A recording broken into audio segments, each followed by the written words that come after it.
All right, good morning, everyone. The time of 9 a.m. having approached, I will welcome you all to today's Judicial and Public Safety Committee meeting. It is Thursday, February 11th, 2021. My name is Myrna Molina, and I will be chairing.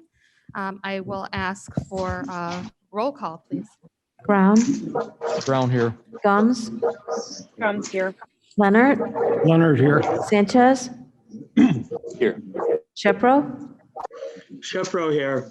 Davist, Davist here. Molina. Present. Thank you. Okay, next item on the agenda is approval of minutes from January 14th, 2021. I'd like to entertain a motion to approve. Shepro moves. Leonard seconds. Mr. Leonard, any questions or comments on the minutes? Okay, hearing none. Clerk, please call the roll. Brown, Yes. Gums, Gums, yes. Leonard, Yes. Sanchez, Yes. Shepro, Shepro, yes. Davist, Davist, yes. Molina. Yes. Okay, minutes are approved. Next item on our agenda is our public comment. Did we have anybody listed for public comment? Okay, we did not. Any public comment in our audience? Okay, looks like none. Okay, great. So we will move on to our monthly financial reports. Do we have someone here from finance this morning? I think, excuse me, Madam Chair, I think they're included in the agenda, so people They are can included. review this. Sometimes Erica is here to answer any questions, but if there aren't any questions, they are included. Okay, so we'll move on. Great. Okay, so our next item on the agenda is our state's attorney report. So I will pass it over to our state's attorney. Sir, go ahead. Thank you. Good morning. So we do have a PowerPoint that we've prepared for this morning, and we have 7 resolutions that we're starting today. We are not asking to go forward with the resolutions. I believe the agreement is that they're going to be tabled as we provide more information to everyone. And we also have a combination presentation that we're going to do with our judicial partners that includes the Public Defender's Office, probation, and the Chief Judge. Blair, do you just want me to do this to go? Actually, you're gonna. What's that? Just say next slide? Okay, next slide. So there's going to be a lot of information that we're going to provide in this presentation, and this is something I'm going to send to you along with the packet of information. You probably are not as used to this much information and presentations from the typical PowerPoints that you get, sort of like, next slide.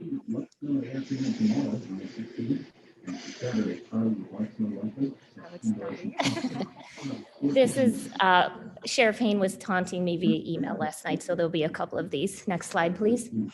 So this will go through relatively quickly. The state's attorney's office has a lot of duties, and a lot of what people see is essentially the criminal division. For the board, you see the incredible work that our civil division has done. And part of what I want to show in this presentation is the sheer amount of work that all of our attorneys, our support staff, our advocates, and our case managers have done, not only during the pandemic, but over the years as they've had to work more with less. Next slide. So this continues with even more of what we have to do. Next slide. Next slide. And then next slide. So as you can see, there was a lot of statutory duties that we have, and I'm going to go a little bit more into detail with that. But first, I want to talk about the amount of divisions that we have and the courtrooms that we have to staff. Just starting here in Geneva, we have the civil courthouse. In the civil courthouse, we have our civil division that is staffed by our chief, Michelle Neerman, who you're all very familiar with, our deputy chief, Aaron Brady, along with several attorneys who have been working really hard, not only in their assigned divisions, what they have to do, but also taking more work on because of the pandemic, and then assisting with a lot of our criminal division issues, such as forfeitures, mental health cases, and other issues. Justification for some new positions. Hey, Mr. Tepe. The Juvenile Justice Center, which is over by our main courthouse, houses our juvenile division. We have a supervising attorney, and we have 2 juvenile attorneys that are assisting, along with 1 support staff person. Traditionally, that division has had 4 attorneys and 2 to 3 support staff. So they've already had to lessen the amount of people to help with cases. We have our branch courts that are located in Elgin, in St. Charles, as well as Aurora. And in each of those, we have 2 attorneys and 1 support staff. Right now, we're only able to put 1 full-time assistant state's attorney, and then we have a 711 student. For those who don't know, 711 student is a law student who is after their 2nd year in law school and under a Supreme Court rule is allowed to practice law as if they are an attorney under the supervision of an attorney. Obviously, when you only have 2 people in a courtroom, when you have 1 person who is the attorney and the other person who's a student, there's a lot of work and pressure that's put on the 1 person who is in that branch court. So again, these are the staffing issues that we've seen over the years, that's the only thing that we can do in regards to that division.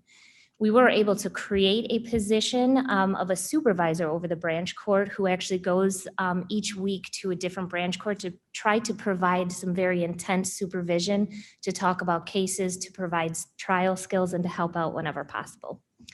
Next slide. In our Judicial Center, that's where you see the bulk of our attorneys. We have our management team, which consists of myself, the first assistant, Christine Baer, our soon-to-be chief of the criminal division, who we were able to get thanks to Sheriff Hayne. We have a deputy chief of the criminal division, and we have a policy director who's also the chief of our post-conviction cases. In the Judicial Center, we do have 5 full-time felony courtrooms. We have a domestic violence misdemeanor courtroom, a DUI misdemeanor courtroom. We have a drug unit, a child support unit. We have advocates, investigators, and specialty courts, along with our violation of probation cases. Involved in all of that, we have our Child Advocacy Center, which does, along with our domestic violence cases, the bulk of the trials that we see that go before everyone. Next slide.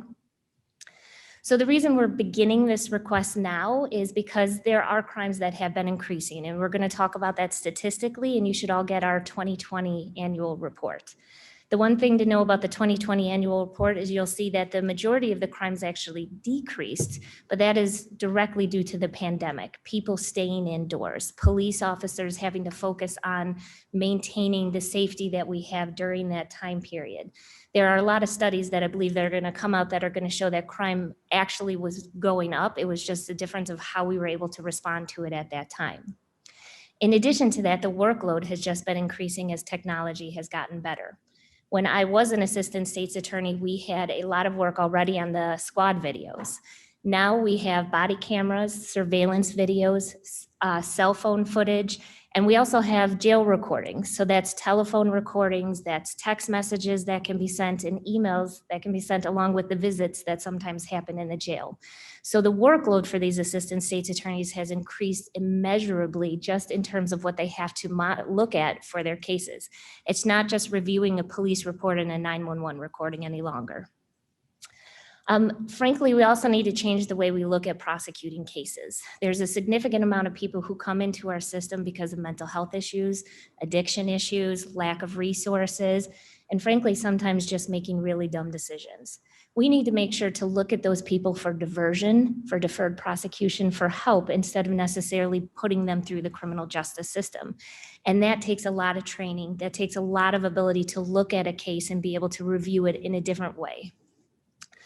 And lastly, we need to increase our salaries. And I know this is something that Joe McMahon came to the board a lot and talked about how we are not competitive to the surrounding counties. And we're going to talk about that because we've been talking to the counties to find out what their salary is. Next slide. And worst of all, and this is something that I've already mentioned, I've already had to ask for money from this guy. Next slide.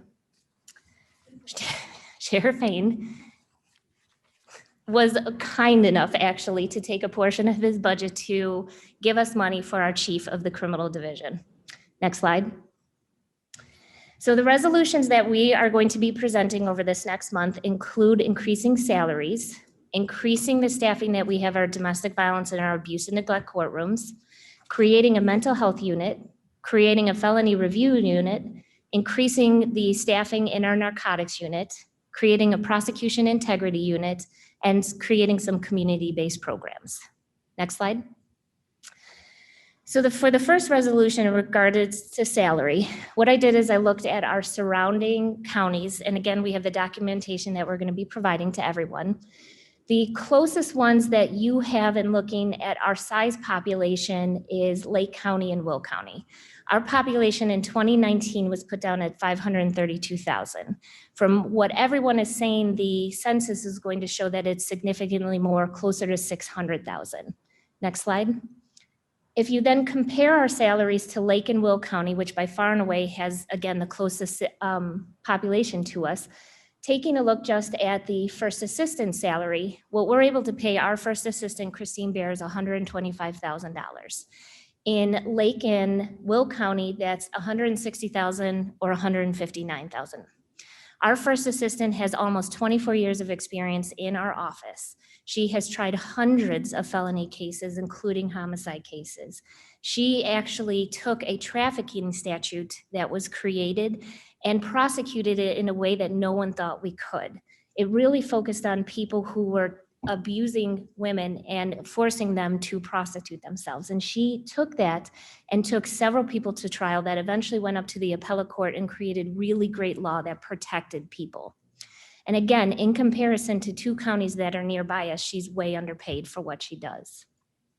Our chief of the criminal division, again, thanks to Sheriff Hayne, we were able to provide that at $115,000. In other counties, it's $130,000. Bob Dorr, who I will bring to one of these meetings along with Ms. Bear, has over a couple decades worth of experience, not only in DuPage County, but also in Kendall County. He works really hard at maintaining relationships with the Attorney General's office to make sure that we have experts come here to prosecute child pornography cases.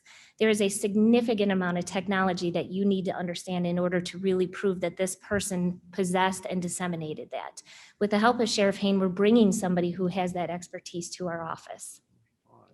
Looking at the chief of the civil division, we currently pay Michelle Neerman $120,000.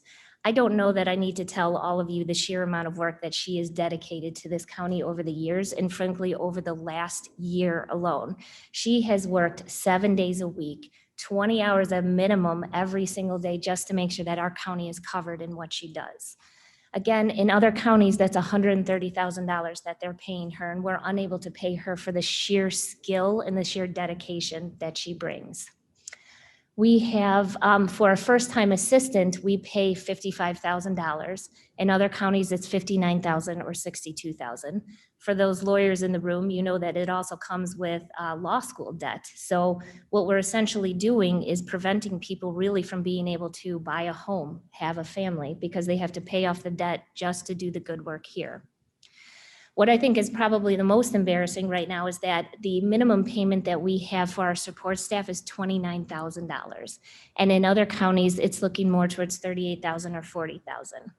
I have several support staff in my office who just work a second job in order to be able to work here.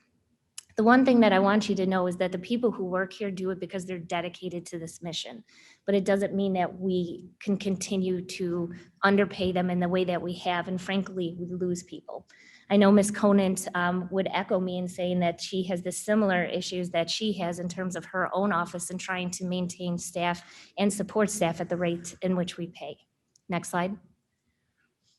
So when we do this, obviously we lose qualified employees. Sometimes we train people and then they have to go somewhere else. We're adding stress because they are in fact taking second jobs, and then we have a high turnover rate. In these serious cases that we have, having to bring new people on consistently means that we're not doing the best job we possibly can. Next slide. So in terms of the resolution for the increase in pay, what we're asking to do is increase all of our non-attorneys by $6,000. Now you'll note that we're still under what other counties do, but this would really make a world of difference for them. And we're asking to increase the salaries for the attorneys by 5%, which is actually less than what we're asking for support staff. Next slide. The next resolution that we have is to increase the staff that we have in our domestic violence and our abuse and neglect divisions. What you're going to find is that in these two divisions, this is where our case numbers actually went up. Our felonies for domestic violence went up 16%, our misdemeanors went up 3%, and our abuse and neglect cases went up 85%. I want you to look at that when you compare that our general felonies were down 7.2%, our misdemeanors down 14%, and our misdemeanor DUIs were down 22%. So why is this a terrifying statistic? Next slide. This is terrifying because the victims in these cases are the ones that are in the homes with, can you go back one, Blair? That's okay. It's a terrifying statistic because these are the people that are in the homes with the abusers. So we know that there were many cases that were never brought to the attention of law enforcement. And without intervention by law enforcement or any intervention at all, this abuse gets worse and this abuse continues. Just looking at our abuse and neglect statistics, you can see from 2018, where we only filed 57 cases, to 110 in 2019, to 204 in 2020. That's a significant increase. Prior to this, we actually had 2 attorneys only in abuse and neglect and really didn't have dedicated support staff. The civil division stepped up during this pandemic, and their civil attorneys, amidst all of the work that they already had to do, volunteered their time to help in abuse and neglect cases. Misdemeanor domestic violence, as you see, continues to go up, and our felonies continue to go up. So again, this is a statistic that we think is on the rise, especially with the stress of the pandemic. Next slide. For the domestic violence unit, we have 1 supervising attorney. She comes in with a significant amount of experience, not only from our office, but also from having worked at Prairie State Legal Services. So she is dedicated to protecting victims of domestic violence. We have 3 felony attorneys who have approximately 130 cases each, 3 misdemeanor attorneys who have approximately 800 cases each, and we have 1.5 advocates, because that advocate has to be used for other cases as well, and 2 support staff. What we're asking to do is to give another dedicated felony attorney, a dedicated misdemeanor attorney, and another advocate who's preferably bilingual, because we need to be able to give a voice to these victims, and we need to be able to intervene. Next slide. For abuse and neglect, as I said before, we've only had 2 staff before, and the civil division again stepped up and helped out. I have already moved somebody from our criminal division over there just to be able to assist with the sheer amount of cases that we have. We are bringing back a person who you may all be familiar with. Her name is Lark Cowart. Ms. Cowart comes with a significant amount of abuse and neglect experience. She was the head of our division at some point, and she continues to work in our abuse and neglect courtrooms. She is going to provide a structure to this office, to that department, that's really going to advocate for victims in regards to this case. I've already moved 2 support staff over to help out for the sheer amount of cases that we have. So what we're asking to do is to be able to provide that 1 supervising attorney, who is Ms. Cowart, and 2 dedicated support staff to really deal with the cases that we have. Next slide. Our next resolution involves mental health. So currently we don't have anyone who's dedicated full-time to deal with our mental health cases. For those that don't know, when a person is civilly committed, or that person is in one of our facilities in Kane County and is being asked to take medications and they're refusing, it's the state's attorney's office who actually comes in and does those petitions. A doctor will file the actual petition, but we're the ones who go forward with the prosecution of those cases. Our civil division, again, and I cannot stress enough how much they've done during this pandemic, actually has taken 2 of their attorneys who do part of their work for these mental health petitions. And they've done a great job, but this is a specialty. This is one where you really have to continue to know what the law is. You have to have the ability to speak with the doctors in the hospital to make sure the petitions are saying what they're supposed to be saying. So unfortunately, without them being able to dedicate the entirety of their time, they're not able to prosecute these in the best possible way. And that's important. Again, they're doing everything they possibly can given their own caseload that they have. And there's also a frustration from the medical personnel, which we've seen in them not filing medical petitions in the frequency that they have before, because we're not able to get through these hearings as quickly as possible. Ms. Conan does have a dedicated public defender in those, who frankly has given our attorneys a run for their money in regards to these petitions. So what I am asking to do is to add 2 attorneys so that I can actually give her a run for her money, so that we can staff both the north end of the county and the south end of the county and really do what's right. We have many people who are languishing in our hospitals because we're not able to do the best that we possibly can. Next slide. And again, it's very important to take a proactive approach to mental health because otherwise bad things like this happen. Next slide. You'll see my theme. I'm just trying to make this a little more interesting. That's a bad thing. Next slide. So our next resolution is we want to create a felony review division. So for those of you who don't know, in order to have a felony division or have a felony charge approved through King County, all of the police officers have to call into a pager. Yes, I'm saying that correctly, a pager. And we are on 24 hours a day, 7 days a week, and holidays. And the way that we do it now is all of our attorneys take a shift. It's either a day shift or a night shift for 12 hours. And they do this about 3 or 4 times a year. And the officers will call in and they'll ask for these felony charges. I have made it my goal to meet with every police department to talk to them about what we can do at the state's attorney's office to have a better partnership with police departments. And across the board, every single one of them, and I'm sure Sheriff Hayne can chime in on this, is inconsistency. And that inconsistency happens in 1 week when they ask for charges with this set of facts, and the next week when it's another person and they ask for this set of facts, and they're getting different answers. And that happens just because of the level of the skill of the person who is on hotline, because sometimes we have our misdemeanor assistants who are on there as well. Again, it's not to blame them for this. All of this comes with more time in the office, trying cases, being able to understand what is necessary, but we need to do something better overall. Most state's attorney's offices do have a dedicated felony review unit because you create policies, you have consistencies, you answer questions quicker, you get the officers back on the street so they can continue their job. The way that we would do this is we would hire 3 assistants, and these are people who have trial experience, and these are people who that would be their sole job. They would not come into the office. They would essentially be working from home, and they'd be working 24 hours on and 48 hours off. Frankly, for a lot of the attorneys that we have in this office, after they've done years of trials, this would be a nice break for them to be able to really focus on helping police officers, going out, answering questions, and being responsive to our police officers in a way we haven't been able to before. Next slide. My next resolution involves an addition to our narcotics unit, and this has 2 different ways in which we're looking at it. One is actual drug prosecutions, and the other deals with forfeitures. Currently for our drug unit, we have 2 full-time assistant state's attorneys, but they can only take the highest of all of our felony cases, which is our class X's, 1s, and 2s. All of our class 3s and 4s then are distributed throughout all of our felony attorneys. Now, again, that brings an inconsistency possibly in how we charge this because you don't have the experts who are really looking at this. And we may miss the ability to divert individuals with addiction issues into treatment versus putting them through the system. There is a difference between somebody who's using drugs versus somebody who's delivering drugs. And we need to make sure that we're doing the best possible thing in terms of those cases. As you can see, in 2020, we did have a slight decline in terms of our cases, but again, we believe that that's more to the pandemic than the fact that people aren't using.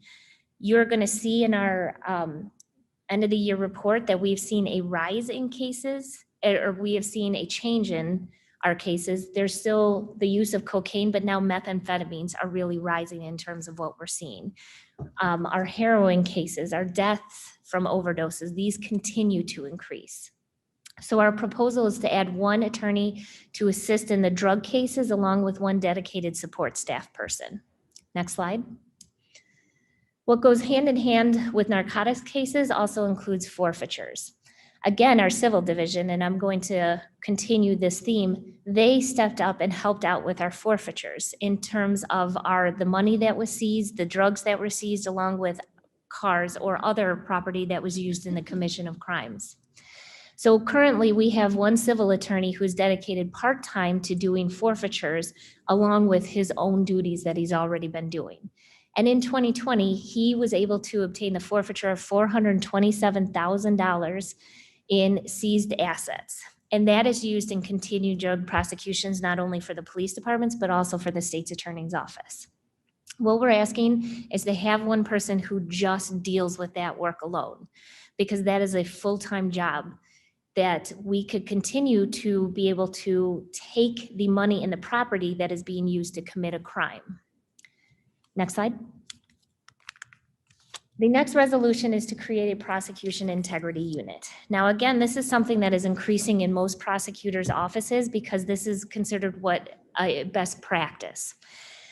What we're looking for is to add 3 attorneys, 1 investigator, and 1 support staff. And the idea behind this is when there is a claim that there was actual innocence, that there was something wrong in terms of a case, you need to have somebody who's able to investigate that. We have a post-conviction unit, but the post-conviction unit is designed to fight these post-conviction petitions. Now, that is not to say that if one of these attorneys doesn't see that there's an issue in a case, that they're not going to ethically do what they're supposed to do. But again, the best practice is supposed to have a group of individuals who are independent from the office, who don't even work in our division of the office looking at these cases to give it an independent review. Next slide. I want to remind everybody of the great work that Joe McMahon did at some point. There was a murder case where somebody was convicted of a murder. It went through a trial, it went up through appeal, and it was upheld. New information came out, and but for the fact that we had Joe McMahon, who was a very honest and ethical person and gave it the attention that it deserved, it may not have been overturned. And that's what we have to focus on. We have to focus on that this got a lot of attention because it was a murder case. What about the cases where it is a misdemeanor domestic violence case, where it is a DUI case, where it's not something that maybe garners as much attention? We need a unit who has the duty of looking at every one of these to make sure that we're doing what's right. If I was taught nothing else by Joe McMahon, is that we are charged with the duty of seeking justice, not merely convicting people. And I want to continue that message. This is something that he really wanted to bring about at the state's attorney's office, and I would like to continue with what he started to do. Next message, or next slide. And the very last resolution, I promise, is the community-based programs. As I said earlier, we have to look differently at how we prosecute crimes. And there's 2 ways in which we can do that. The first is through the use of community prosecution units. And this is something that we had at some point at the office. Prosecutors who live in our community would be assigned to the town that they live in, and they go to meetings, they attend community functions, they provide presentations, they're a liaison with the police departments. Because the idea is we need to be proactive in terms of the way that we deal with our community and work with our community. We need to know if there's an area that's being over-policed. We need to know if there's a crime that's happening so that we can tell people about it and frankly join law enforcement in that message. So what we're looking for is to bring 3 case managers to do so for the north and south end and the Tri-Cities. By doing this, they're organizing it, they're finding out the meetings. We're able to be in the community, once again, answering the questions about what it is that we do to help bridge this gap that we have between the community and law enforcement. Next slide. The second portion is to increase our deferred prosecution programs, but also to change the way that we do it. Our current deferred prosecution does a great job. They really work at helping people who, again, have these addiction issues, mental health issues, lack of resources. But we're doing it when somebody's already been arrested, when somebody's been brought to the jail, and when somebody is starting the criminal justice system. There is a lot of information out there about how just putting somebody in the system exacerbates the issue that happens. A person with mental health issues who then has to go into a jail is not going to come out feeling anything but worse about what happens. What people need to understand is most of the people that come through the criminal justice system are clearly not doing so on the very best day that they have. And we need to do better about that and partner with our police departments. And one of the things we can do is we can create a pre-arrest diversion program that, frankly, once it starts, will start to fund itself. A pre-arrest diversion program partners the state's attorney's office with law enforcement and with community organizations to identify those people who are going into criminal behavior. Instead of arresting that person, they're essentially put under an agreement where we're going to help them get to treatment, we're going to help them get to resources, and we're going to focus on that person as a whole. Are the stressors that are causing them to commit the crimes because of mental health, lack of resources, addiction issues, they don't have a job, they don't have a roof over their head, their kids are in DCFS custody. What is it that we can refer you to in our community? Because what I know is in our community, we have a lot of resources. We have a lot of people that want to help. This pre-arrest diversion will organize all of that together to really do the best thing we possibly can. And it does it in a way that does not put somebody through the system. We do not arrest them. Their mugshot doesn't go out through Google. Because when they come to a job and they say that they want to apply for something, people are looking them up and they're finding that they were arrested for a DUI offense. They were arrested for a drug offense. They were arrested for this, and that is used against them even if they go through the system and they do everything they're supposed to do. So on these low-level, nonviolent offenses, we're able to get them to treatment and resources quicker. So again, we're asking to add 3 additional case managers for this, so that way we can bring this program in. There is a program in Seattle, Washington called LEAD, Law Enforcement Assisted Diversion. This particular program has shown that 60% of the individuals who go through the program versus the people who went to jail for similar offenses actually do not commit further offenses. So for the sheriff, if we can get rid of 60 out of the 100 people that they arrest, we're already doing better in terms of our system because we are being proactive in terms of what we can do in our law enforcement system. Next slide. So criminal justice reform is coming, and we know that especially because of the House bill that was passed, and we need to do our part on a local level.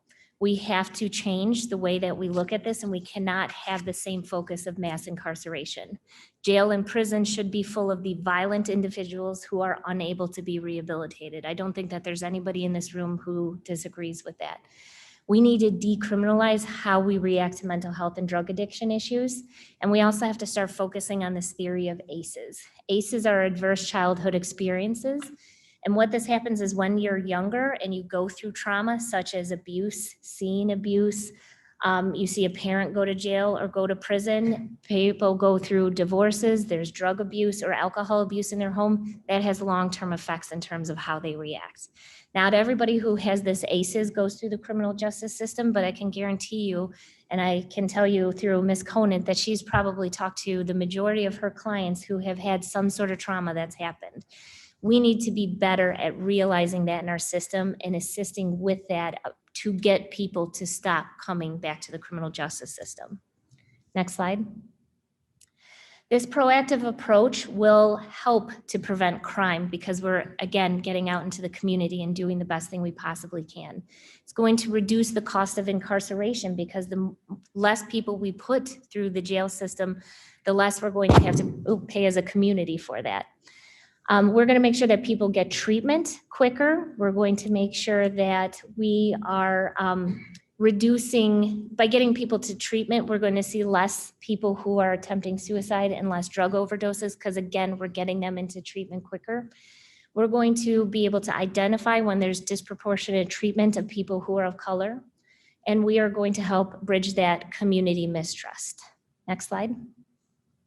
And more importantly, if we can reduce the amount of crime overall, we're going to reduce the amount of PowerPoint presentations from this guy. Next slide. I promise that's my last one of you throughout all of this. Next slide. So over the next month, we're going to provide the documentation that created this presentation for you. And I'm going to be working with my judicial partners who know, and I want to echo, that as we increase, they are also increasing in terms of the work that they have to do. As much as I would love to be able to wipe the floor with the public defender's office in the way that we can only do so if we're actually giving the attorneys to them in the same way that we are doing that here, because it is important that they have attorneys who represent their clients and make sure that they're doing the best that they possibly can do. In addition to that, we are already exploring grants and other funding resources. So we're not just coming to the board asking you to give us all of this money because it is a significant amount of money. We're going to do our part to work hard as we can. And also creating programs that become self-funding so we don't have to keep coming back to the board for everything there. Next slide. So that is the end of my very long presentation. I hoped to make it a little funnier by mocking the sheriff in the best way I possibly can. I welcome this for any questions, but I will be meeting with hopefully all of you individually over the next month to continue to advocate for our judicial system. Thank you. Thank you. And I think, like you said, this is serious discussion and it's long overdue. I don't know if Teresa or Mr. Kenyon remember, maybe about 6 years ago, we had a judicial partner kind of retreat, and that's about all we had. So we really need to have serious discussions, and serious discussions include serious discussions about money. But thank you for bringing this forward. I think it's very important. Right now, I guess I'll entertain any questions from our committee regarding the presentation itself. Madam Chair, Ken Shepro? Yes, go ahead. Yeah, one observation that maybe just illustrates how old I am. When I got my first job out of law school, the big firms in Chicago were paying $17,000 a year, and the state's attorney's office was paying $16,500 a year. The gap between what you can make in many cases as a private attorney and what the public bodies are paying has grown and grown and grown. And even in King County, the same problem has existed. I agree with the comment that a lot of our attorneys stay with us because, frankly, they love their job, because many of them could do much better financially if they left. But my thought would be is that I think we want to know more about what these divisions will do and what the change is. But I guess at the end of the day, it's not so much that these are not things that somehow have to be done. It's where's the money going to come from? Because I don't recall the exact number, but it seems to me that when we make next year's budget, we maybe have as much as $1 million that we could add to the levy, but there are already charges against that we know are forthcoming. And of course, not only do we have to deal with the state's attorney, but all the other people that report to this committee and all the other functions of county government. And when you're looking at a finite pot of money, when you give something for a new program or an office, it's got to come out of somebody else's. And I think that is going to be a very painful process. So I would urge that our state's attorney and the partners that are putting this all together should try to address that. I'm sure they will, in addition to further detail on why these things are necessary in the first place, because they clearly are. Sorry, that was too long a speech. Not at all. Thank you. Mr. Leonard? Thank you, Madam Chair. First of all, I'd like to thank State's Attorney Mosser for the presentation. Very thorough, very good. I would ask that this presentation, this PowerPoint, be sent to all the county board members for their review. I think that would be a good idea. Secondly, in looking at this, I think as Mr. Shepro said, we've got to find the money somewhere. And you had mentioned the idea of possibly obtaining some grants, which would be very helpful. Do you have any idea what percentage of this increase could be covered in grants? So there are certain grants that we've already looked into, especially the community-based programs that could be grant funded. Part of the problem with that is that the grant funding usually wants to see the resources first before they come in and start to do that. So that's the difficulty that we have, is they want to see proof to fund. But those are ones that grant programs are fantastic for. It's just starting that process. I understand it's a cumbersome and long process in order to get it awarded. I totally appreciate that. You know, just at first blush, I was trying to throw some numbers together during the presentation, and that's why I'd like to get a copy of it so I could really study it. But it looks to me like with the proposals that you have here, the recommendations, we're probably looking in excess of $2 million a year. I believe we added it up, and as a lawyer, don't trust my math, it's 2.7 Okay, yes. million. Yes, which is substantial. So I'm all for everything you'd like to have. We just have to find the money. And unfortunately, if we don't have the money, then we're going to have to look at other alternatives. But I want you to know that I think everybody on the board is in support of what your office does, the public defender, the whole judiciary system. It's just, we are in a financial crunch right now. And so we have to find ways to handle this. We will do everything we can. And if you can pursue grants or any other ideas on your part to help finance this, that would be really key. Absolutely, and we will. And I've had nothing but support from all of you, which I'm so grateful for. And when I come asking for this money, just understanding where everywhere in the county, not even just judicial and public safety is struggling, it was a very difficult thing for us to do. So for our part, we are going to do everything we can to try to self-fund this through grants and other measures, and by creating programs that have program fees. So we're going to do what we can, and I just appreciate that you are all willing to look into it and really dive down into it. Absolutely. And I think the term that you just used there, which really got me excited, was self-funding. Yes. I think that would be wonderful. So thank you very much. Thank you. Okay, Mr. Kenyon, please go ahead. This presentation should be given at the committee of the whole. Okay. I would be more than I don't happy. think our board members read very well sometimes, but you know, they're spoken word, and this is not a new problem. It's just been put off. Absolutely. I will be more than happy to. But excellent job. Thank you. Madam Chair comes with a question or Yes, comment. Ms. Gumbs, please go ahead. I would just like to reiterate what everybody's saying. This is a problem that we've known for a while. Looking back before I was elected, noting how underfunded we have been in many, many areas, not competitive. And I fully support this. And I'm very proud that the presentation went so well and is going so well. Thank you for doing it. Thank you. Thank you. Mr. Brown? Thank you. I certainly want to echo everything that everyone has said already. I think it's obvious that you've got the board's support, I think, on this. Again, the big question is, where does the money come from? But I think not only has it been very interesting to hear what you've said about how everything has increased the workloads and such, but one thing I want to make a comment on is the existing people that you have in their existing salaries. Coming from the private industry and then also coming from the government industry that I was involved in as well. In the private industry, it's been interesting that, you know, you've got very important individuals that work for you and you're paying them a certain amount of money. And after a certain amount of time, they're not happy, so they move on.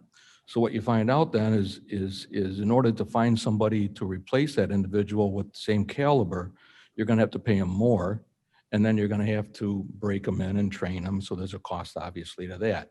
So I think it's really important that we stay in tune with what the competitive number is in the industry, whatever the industry is. In your case, it's lawyers. So I think that's real important to look at that, as I know you are.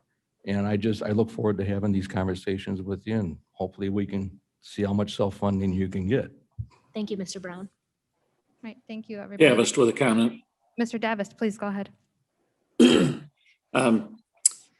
Welcome, Ms. Mosser, and you know, it was a very nice presentation. I appreciate the pictures of the sheriff in there to, you know, break things up. You know, Mr. Kenyon and Mr. Leonard and I have all had the privilege of chairing this committee, and a lot of these are not new issues or new problems, but it is important to keep bringing them before us, and we have new members who, of course, need to hear it. The grant aspect is one that's, you know, really great to pursue, but of course, those are usually one-time funds for ongoing expenses. I'm wondering if we can, I know you made reference somewhere in there to the 36, I think it is, municipalities that, you know, that we share this, you know, cause with. The many hands make light work approach is something I'm hoping we can look at and see if we can get participation throughout the county to, you know, help with that burden. and with the funding of some of these things. That's a great idea. It's part of my goal with the police departments is reaching out to them to talk to them about what we're going to do. And now it's going to be involving their cities and towns and villages. Great. Look forward to hearing more about that. Thank you. Thank you. Question. Dr. Silva? Oh. Is Dr. Silva on? I think she had a comment. Good morning, Madam Chair. Thank you, and thank you for your leadership in this committee.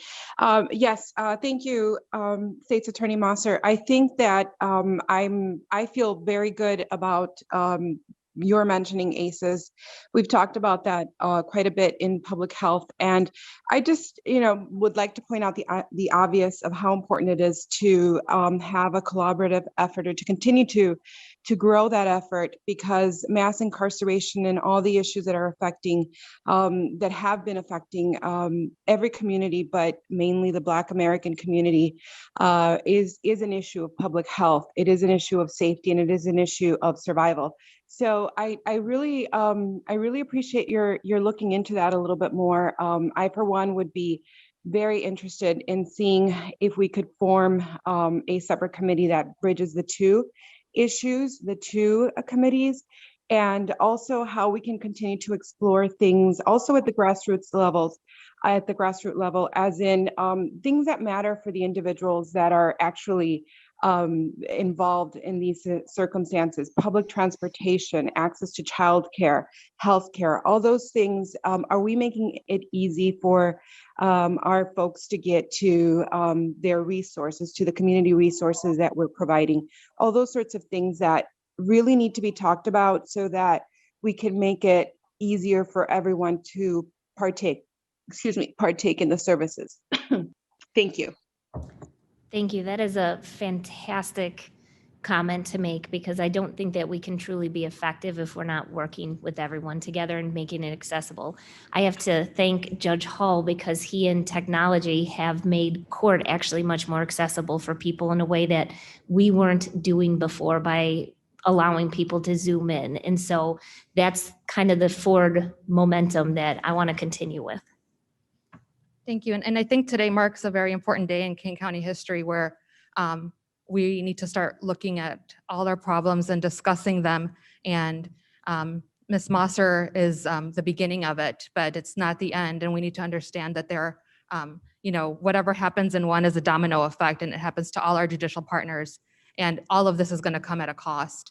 And we have to decide as elected officials if it's worth the cost. And that's the job we have as elected officials on this county board. And I think it's a discussion that needs to be had, and action needs to be taken regardless. I mentioned that retreat we had years ago, and we spent a whole afternoon listening to all the problems our judicial partners have and the lack of funding. And because of this, our communities suffer. Unfortunately, it was just a listening session. And I guess my only comment for that today is that I hope that today is not the beginning of only a listening session, but it's a beginning of an action. As chair of this committee, I guess I'll take an active approach in hoping, to reach that point. Like I said, today we are discussing Ms. Mosser's kind of view of how she feels she needs to change her department. Next month, we will be discussing hopefully our public defender.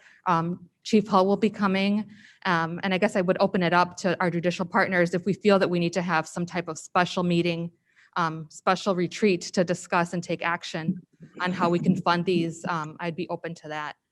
But I think Chief Hull, do you have any comments? The only thing I would say about the retreat is I think that's an excellent idea, because I think that what we're talking about is really a sea change as to the way that criminal justice is approached. And so there's so many different layers to this that it would be impossible to get through in an hour or 2 hours, or I would even suggest in an afternoon. Just to add on to this, I mean, I want to, as everybody else, I want to applaud the state's attorney for her vision. I want to make sure everybody understands that we're on board as working cooperatively to try to see some of this happen. But I am also on a committee statewide where we're looking into the impact of the legislation that was just passed.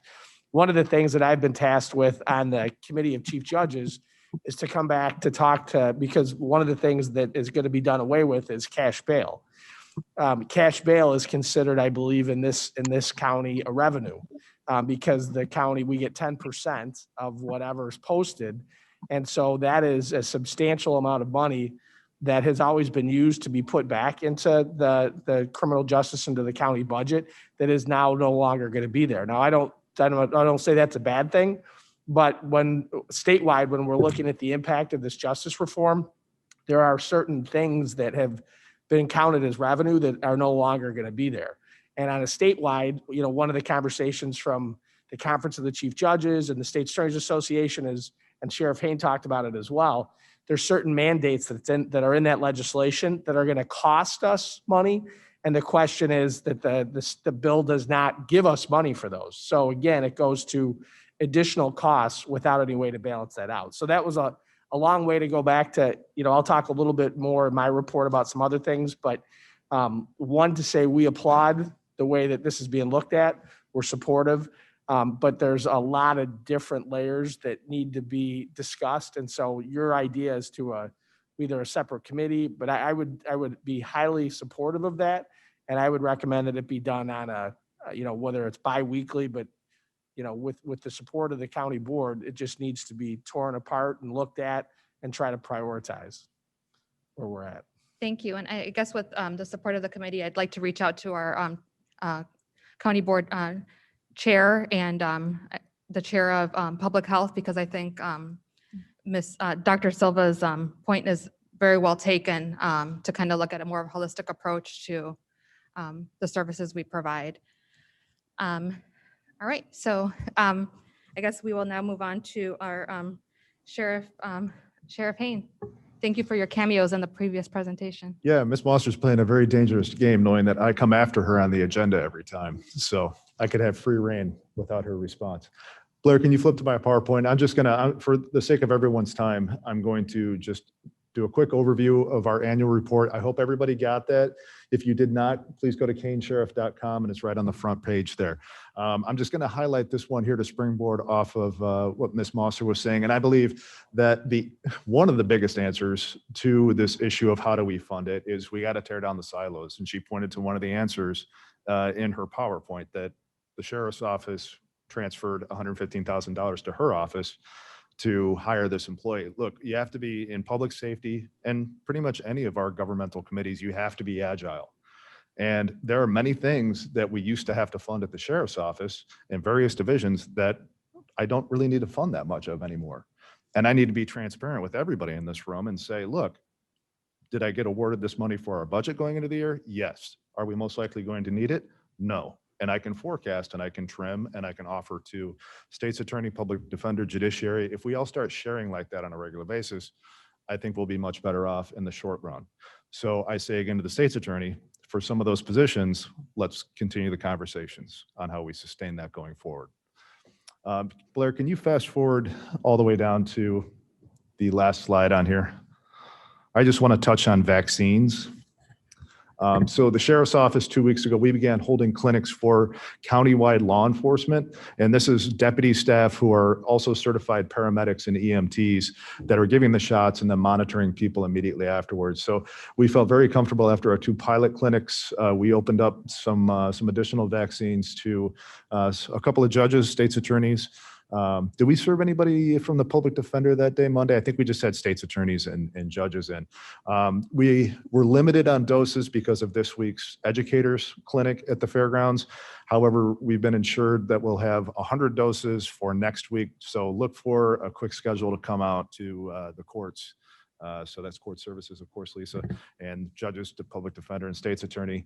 And Teresa, I'll include you in that too, first come, first serve on the schedule. So 100 doses, Tuesday, Wednesday, clinic at the sheriff's office should be nice and convenient, quick and easy. So I do have one resolution up for discussion. It's a simple one. Okay, yep. So I'll entertain a motion for the resolution authorizing an extension of intergovernmental agreement between Kendall County, Illinois, and Kane County, Illinois for housing of detainees. Mr. Leonard moves. Leonard Mr. moves. Brown seconds. Yeah, have a second. Oh, there you go. This just simply continues our agreement with Kendall County to transfer detainees there should we have to, and confirms the cost we have to pay. We currently do not house any detainees there, nor do we anticipate doing so. Okay, any questions regarding the resolution? No? Okay. No discussion? Please call the roll. Brown, Yes. Gums, Gums, yes. Leonard, Leonard, yes. Sanchez, Yes. Shepro, Shepro, yes. Davis, Davis, yes. Molina. Yes. Thank you. Okay, so that resolution moves, and I think that just goes straight to county board? Executive, yes. Mhm. Okay, okay, next item on our agenda is. Excuse me, Madam Chair. Yes, go ahead. Could I ask one question of the sheriff? I just wanted to find out if all of your deputies and your staff have been vaccinated? No, we only have about, between corrections, public safety, and court security, only about a 55% acceptance rate. Is that by choice or? Yes, I felt it was a very personal choice, although the Employment Commission says I can mandate that. I have a hard time telling my employees what they can and can't put in their bodies, so. Thank you, We're Sheriff. continuing to lead by example in marketing campaigns internally. Excellent. Thank you. And just to piggyback off of that, the option for them to vaccinate is still available to them because they're still in the 1B phase. I know as a healthcare provider, our option remains, and I know you got vaccinated, Sheriff Hayne, and I'm fully vaccinated as of yesterday, Yes. 2 weeks into it. So, I mean, it's, I think it helps us all. And I think once you see people who are vaccinated and that there aren't any serious side effects other than a little soreness, I think more of your employees will probably go for it. We hope so. So, great, thank you. Sanchez with the question for the sheriff. Mr. Sanchez, go ahead. Sheriff Hayne, do you have any idea why you think you're still seeing some hesitancy? Is it just personal beliefs, or is it people that kind of want to wait a little bit and see how the whole thing plays out? I think Or do you not know? both of those answers right there. It's personal feelings about how fast the vaccine came out, and some are just doing the wait and see. So we have quite a few of our staff that have gotten the second dose already, had very mild side effects. So I think that breeds a little more confidence in it. And we just keep pushing out data on how safe the vaccine is. Okay, excellent. Thank you. And Chairman Molina, or Chairperson Molina, you got vaccinated because you work in a medical facility, right? Not because politicians are getting vaccinated? You didn't get vaccinated? No. I work in a medical facility. I work in a healthcare hospital setting. So that's how I was 1A, and that's how I was vaccinated. Yeah, wanted to make sure we knew that. Okay, next item on our agenda is from our judiciary. You follow or Mr. Naughton, who wants to? I'll go ahead and take it. Just to give you an update, remote court is continuing on.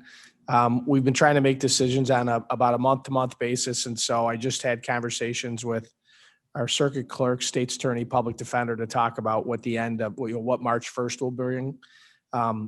Thanks to our IT department, the feeling is that remote court is going so well, and that we're able to get so many people in and out through that remote court, that for the safety of all our staff, that we're able to stay remote for the period of time. So the decision was made collectively that we're going to continue to maintain our operations as is, probably at least through the month of March. And then again, we'll take a look in the second week of March to see what we want to do. I did indicate last time that we were going to begin jury trials on January 28th. We declined to do that after discussion and based upon the metrics, but we are set to go on March 4th. Again, we had an excellent grand jury, was selected a couple weeks ago. We had a great response rate. One of the issues for jury trials is, would we have jurors that would be willing to come in? And we had about 70% almost of the jurors that were summoned that came in the building and had nothing but positive things to say about the precautions that were done. So we feel like jury trials on March 4th will be able to go forward. So we're looking forward to that, because we need to do that, because there's a lot of people that have been sitting in custody without the ability to get to trial. I do want to just thank Sheriff Hayne and the health department. The Illinois Supreme Court was in contact with Pritzker. and they designated certain judges and judicial partners 1B. Those would be judges and judicial partners that were 65 and older, and judges and judicial partners that came into contact with inmates, either from the jail or from the corrections facility. And the idea was court's an essential service and we need to be able to have those courtrooms running. Once that 1B designation happened, Sheriff Hayne was able to get some of our judges vaccinated immediately. And then the health department reached out as well once we got into 1B. So we've probably had about half of our judges vaccinated, which will be great because the more that happens and the quicker that happens, the more freedom we have to get back in. And so again, to the sheriff and to the health department, the judges that went through and went over for the health departments, I got about 3 or 4 texts all talking about who could they talk to complement the health department on what an incredibly efficient and professional, procedures that they had. They were in, they were out, they were treated really, really well. And so I know that they're not here, but it goes back to how great King County is in doing what they're doing. So we're looking forward to continuing to get more judges vaccinated and more judicial partners vaccinated. I do want to take one moment just to go back. You'd asked if I had any comments, and I was talking more about the judicial retreat, but on Ms. Mosser's presentation. I'm now 53 years old. I started with the county in 1993 as a prosecutor. I worked and then coached soccer and refereed soccer, and my wife worked, and we did a lot of different things to make sure that I could have a job that I loved doing. And I went into private practice and left private practice after about a year because although I made a lot more money, the enjoyment was not nearly what I got. So whether it's the state's attorneys or the public defenders or court services, people are in it because they believe in the mission. And it would be fantastic to be able to see them paid more money. But I know that that's true across the county. But what I do want to say about the 53-year part is I've now been around the county long enough to see trends and to see things that happen. And I want to emphasize in my role as chief judge, and I know that Ms. Mosser, by including us, believes this as well, but I always want to talk about the importance of the public defender's office. Over the course of time, there have been times when the county board has taken action historically where the public defender's office has been left behind, or with the idea that we're going to get to you. And I think that history has shown that we're going to get to you is harder to accomplish than doing it at one time. Although it's not one for one because the public defender doesn't have the same amount of cases that the state's attorney's office does, all the things that Ms. Mosser talked about that are true of her office are true of the public defender's office. And the reason I'm talking about this and not Ms. Conant is because as the chief judge, the public defender's office falls under the chief judge's purview. So I just want to emphasize again that the state's attorney's office does incredible work, but the public defender's office also does incredible work. The salaries, the support staff, everything that's true for the state's attorney is true for the public defender. So I really look forward to this retreat. I really appreciate the cooperation that we're looking at. But I just always want to make sure that it's clear that I really think that this should always be looked at globally and not one at a time. So I would again applaud Ms. Mosser for recognizing that. She could easily come in as the state's attorney or as an elected official and just ask you to look at her budget and her staff. And she hasn't done that. She's included us in the process, which is fantastic. And I think as a county, when we look at everything that you're talking about looking at, I think we need to look at that as well. And that would be true of the JJC, that would be true of the jail and everything else. So the only other thing that I wanted to say when I heard her presentation, I've been on felony review. I've done most of the jobs that she's done. But the one thing that I want to continue to put out there for your consideration is to prioritize abuse and neglect. As she came in last time, again, the caseload between 2019 and 2020, even with the pandemic, was about an 85% increase in cases. I think I told you about a month ago, DCFS changed the way they're approaching abuse neglect cases due to the AJ Fruitt case. And so this is not going to end. The amount of cases that are coming in already this year, we're seeing it at the same level. So from my perspective, when we're prioritizing things, that abuse neglect it has to be very high on that list because that courtroom is being overrun right now. And that would go to the last thing that I wanted to talk about is when we came in front of the board about 4 or 5 months ago. And originally when the Judicial Center, the JJC, the Juvenile Justice Center was designed, that was designed to have 2 courtrooms. At the time, they only built out one with the idea that they would build out a second. That second courtroom was never built out. Based upon, right now we have our delinquency courtroom that's held over there, but we have our abuse neglect over at 3rd Street. In abuse neglect, we have parents that have to come, we have kids that have to come. Sometimes we have parents that are in custody. They get held downstairs in the basement of 3rd Street, which is really like a 1950s, 1940s jail. We've got kids that are in the hallway. And so it's just not a great situation. We tried to work with the AOIC to come up with funding. We thought we had a funding source for that courtroom. We had Cordigan and Clark give us a project design. It was about $900,000, and we thought that we had the money to be able to do that. But unfortunately, the AOIC has indicated that the money that we wanted to use for that, it would not be an appropriate use. And so that was very disappointing to hear. We're continuing to work on our end, and we're preparing a letter that we're going to send to the chairman and Ms. Molina, you as chair of this committee, asking to continue to explore how we can build out that courtroom. Because it's going to be something that the county needs. So in the end, very, very happy to be the chief judge, very, very lucky to be part of a great county and to work with all the people that we're working with. And the challenges keep coming, but everybody's up to it. So I'd be happy to take any questions. Thank you. Any questions for Chief Judge? Ms. Molina? Ken Shepro? Yes, go ahead. Judge, I think, and maybe this is for some of the other people here. I think it was last month we brought up the question of the cost of implementing the new criminal justice bill. And I wondered if there's been any analysis of that you're in a position, anybody's in a position to share, because that's going to be another unfunded mandate, whatever it turns out to be. So, Mr. Shepro, thanks for asking. So I have been appointed on a statewide committee through the Conference of the Chief Judges that we're looking at that very issue.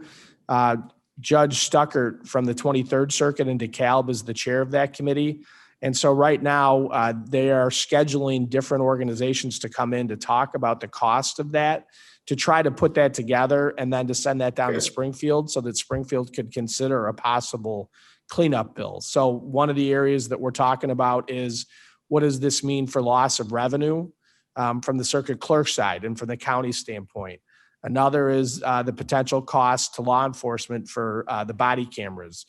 The other, so those there at this point, we don't have that number, but I will tell you that that committee is actively working on that. And as soon as those numbers come to me, I will make sure that I share them with this board.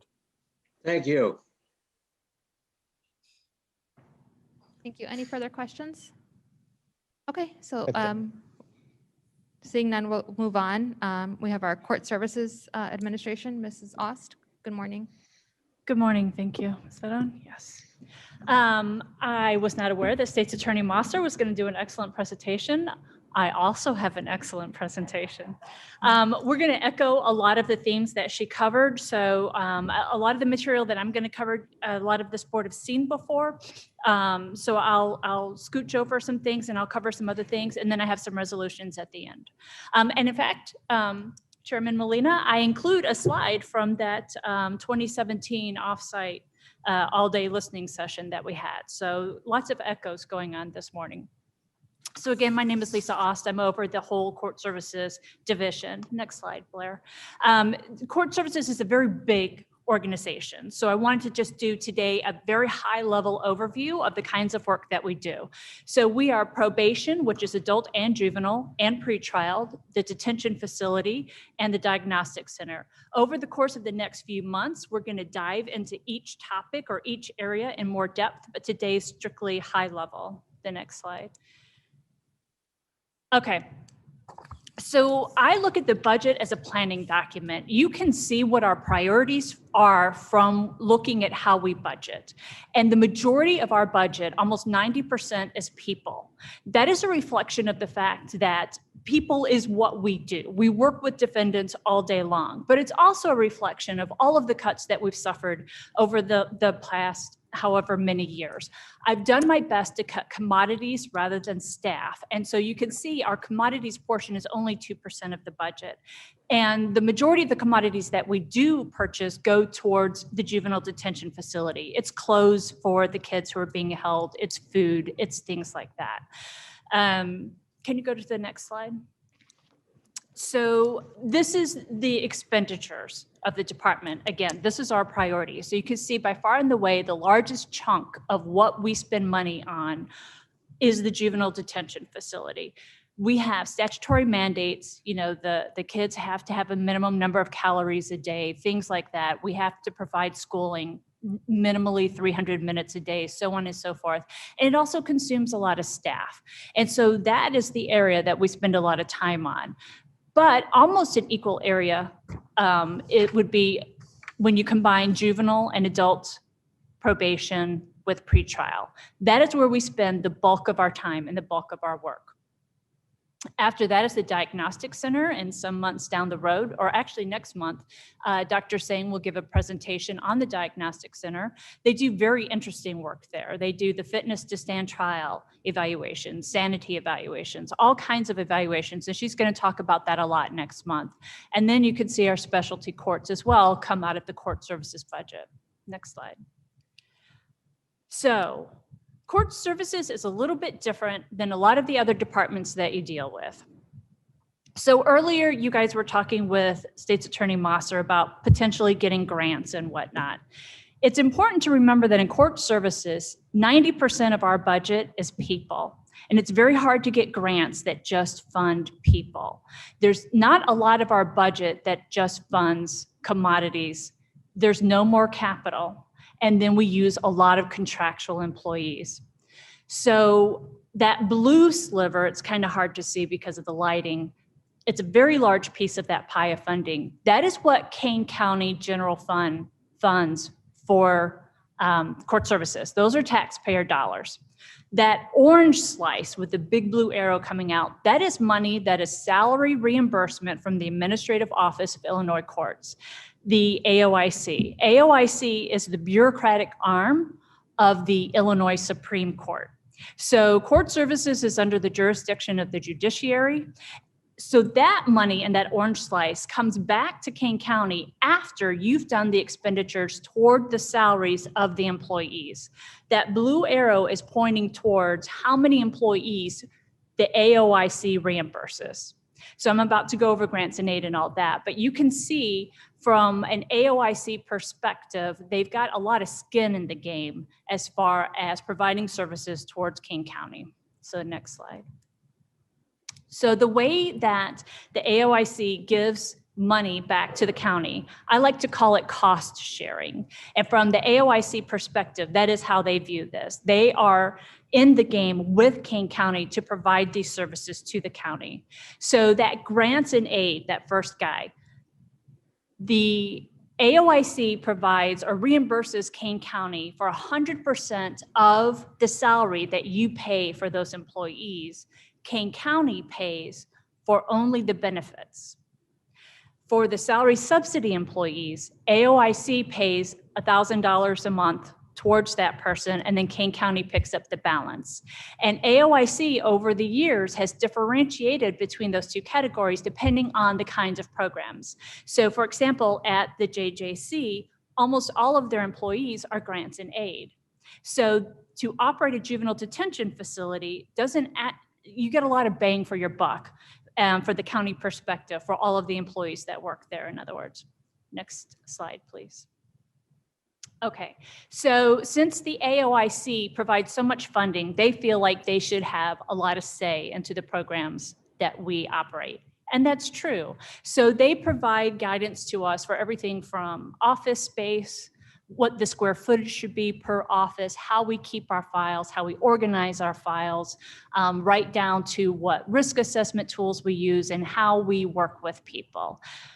So they provide a lot of the structure, a lot of the programming substance. And then of course we have our statutory guidelines.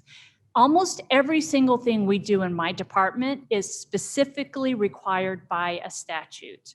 So there's all over the statutes, it will say probation shall, court services shall, pretrial shall. So that is where we get our direction from on how we operate the department. Next slide. AOIC requires that we utilize something called differential supervision. So this is a bit of a left turn because I'm getting into some of the programming stuff.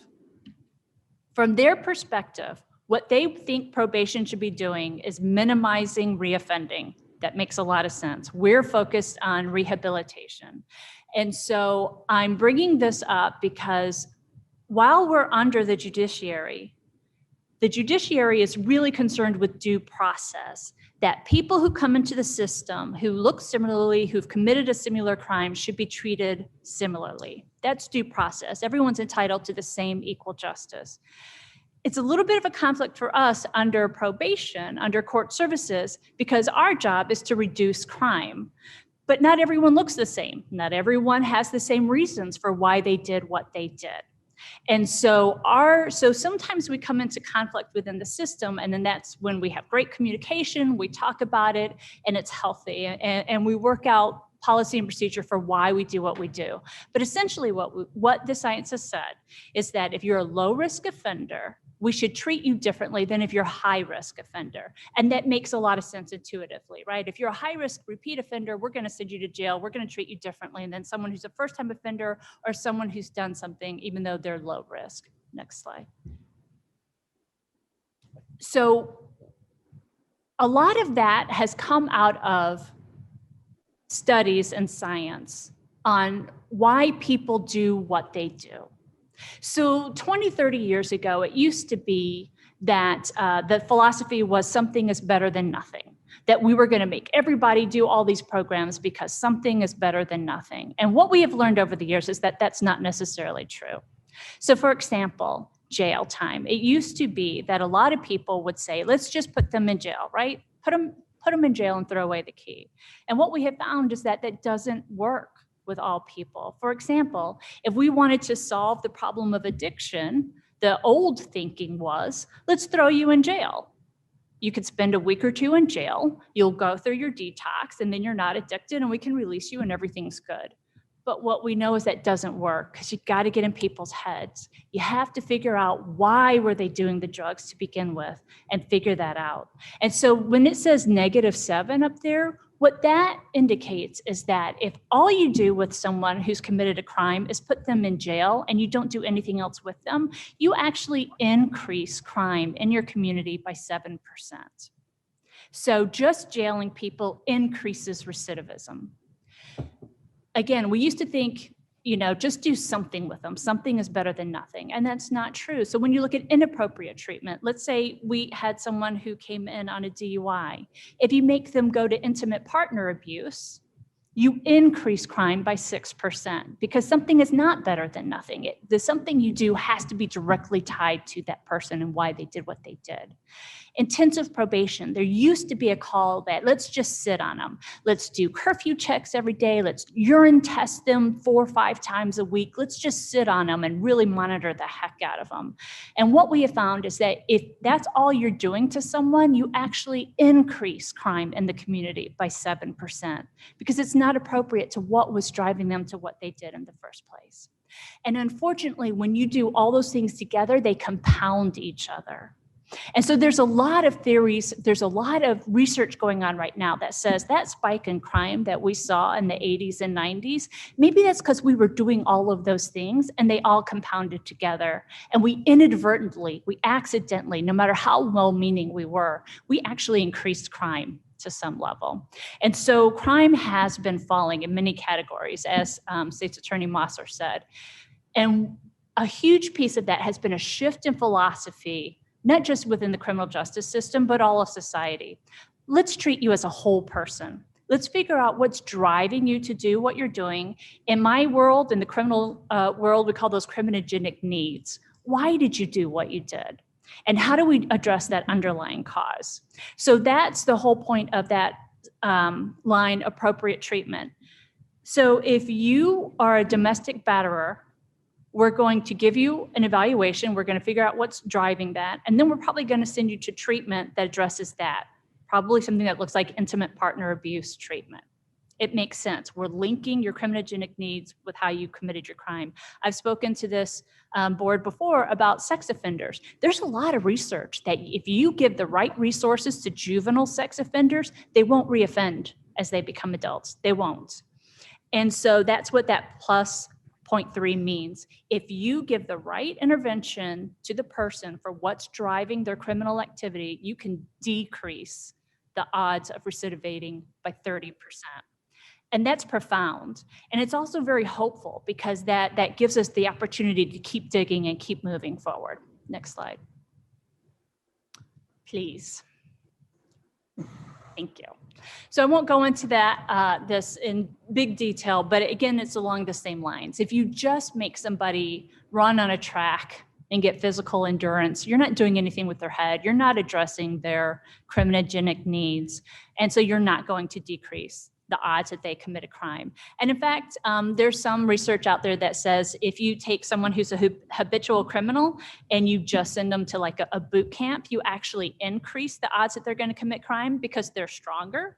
And before they didn't know for sure if they could commit an armed robbery, but now they're pretty darn sure that they're strong enough they could get away with it. So you have to be careful what kind of sanctions you give to people as a reaction to what they've done. Next slide. So what does work? The cognitive behavioral approaches. And that's why you'll hear me talk a lot about the different cognitive behavioral interventions that we're doing with people. You have to get in their heads. You have to change their thinking patterns and make them more pro-social or encourage them to be more pro-social. You have to target those criminogenic needs. And this is the direct tie-in to what State's Attorney Mosser was talking about, social learning practices. My concern with the pandemic is that we're not being social.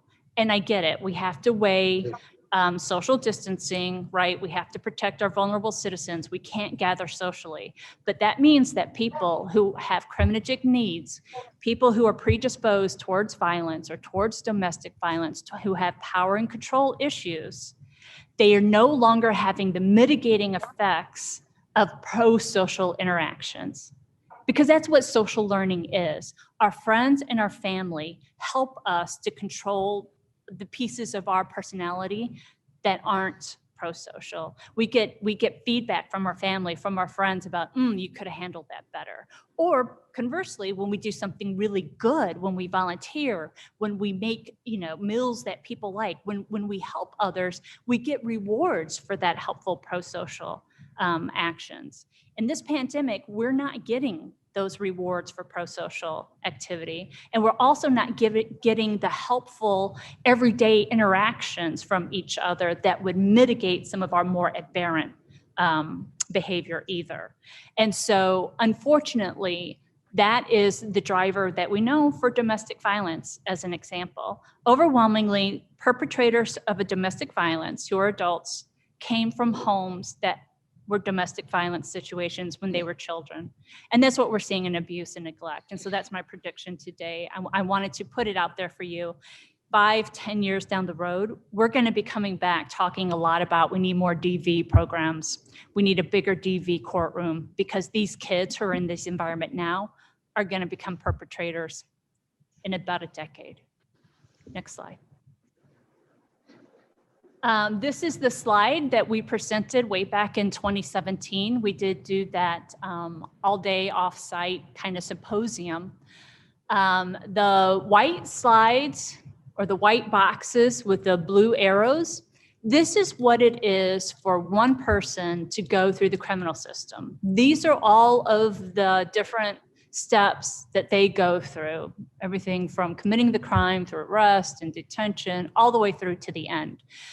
Though what I added for today's discussion is those blue circles with the titles in them.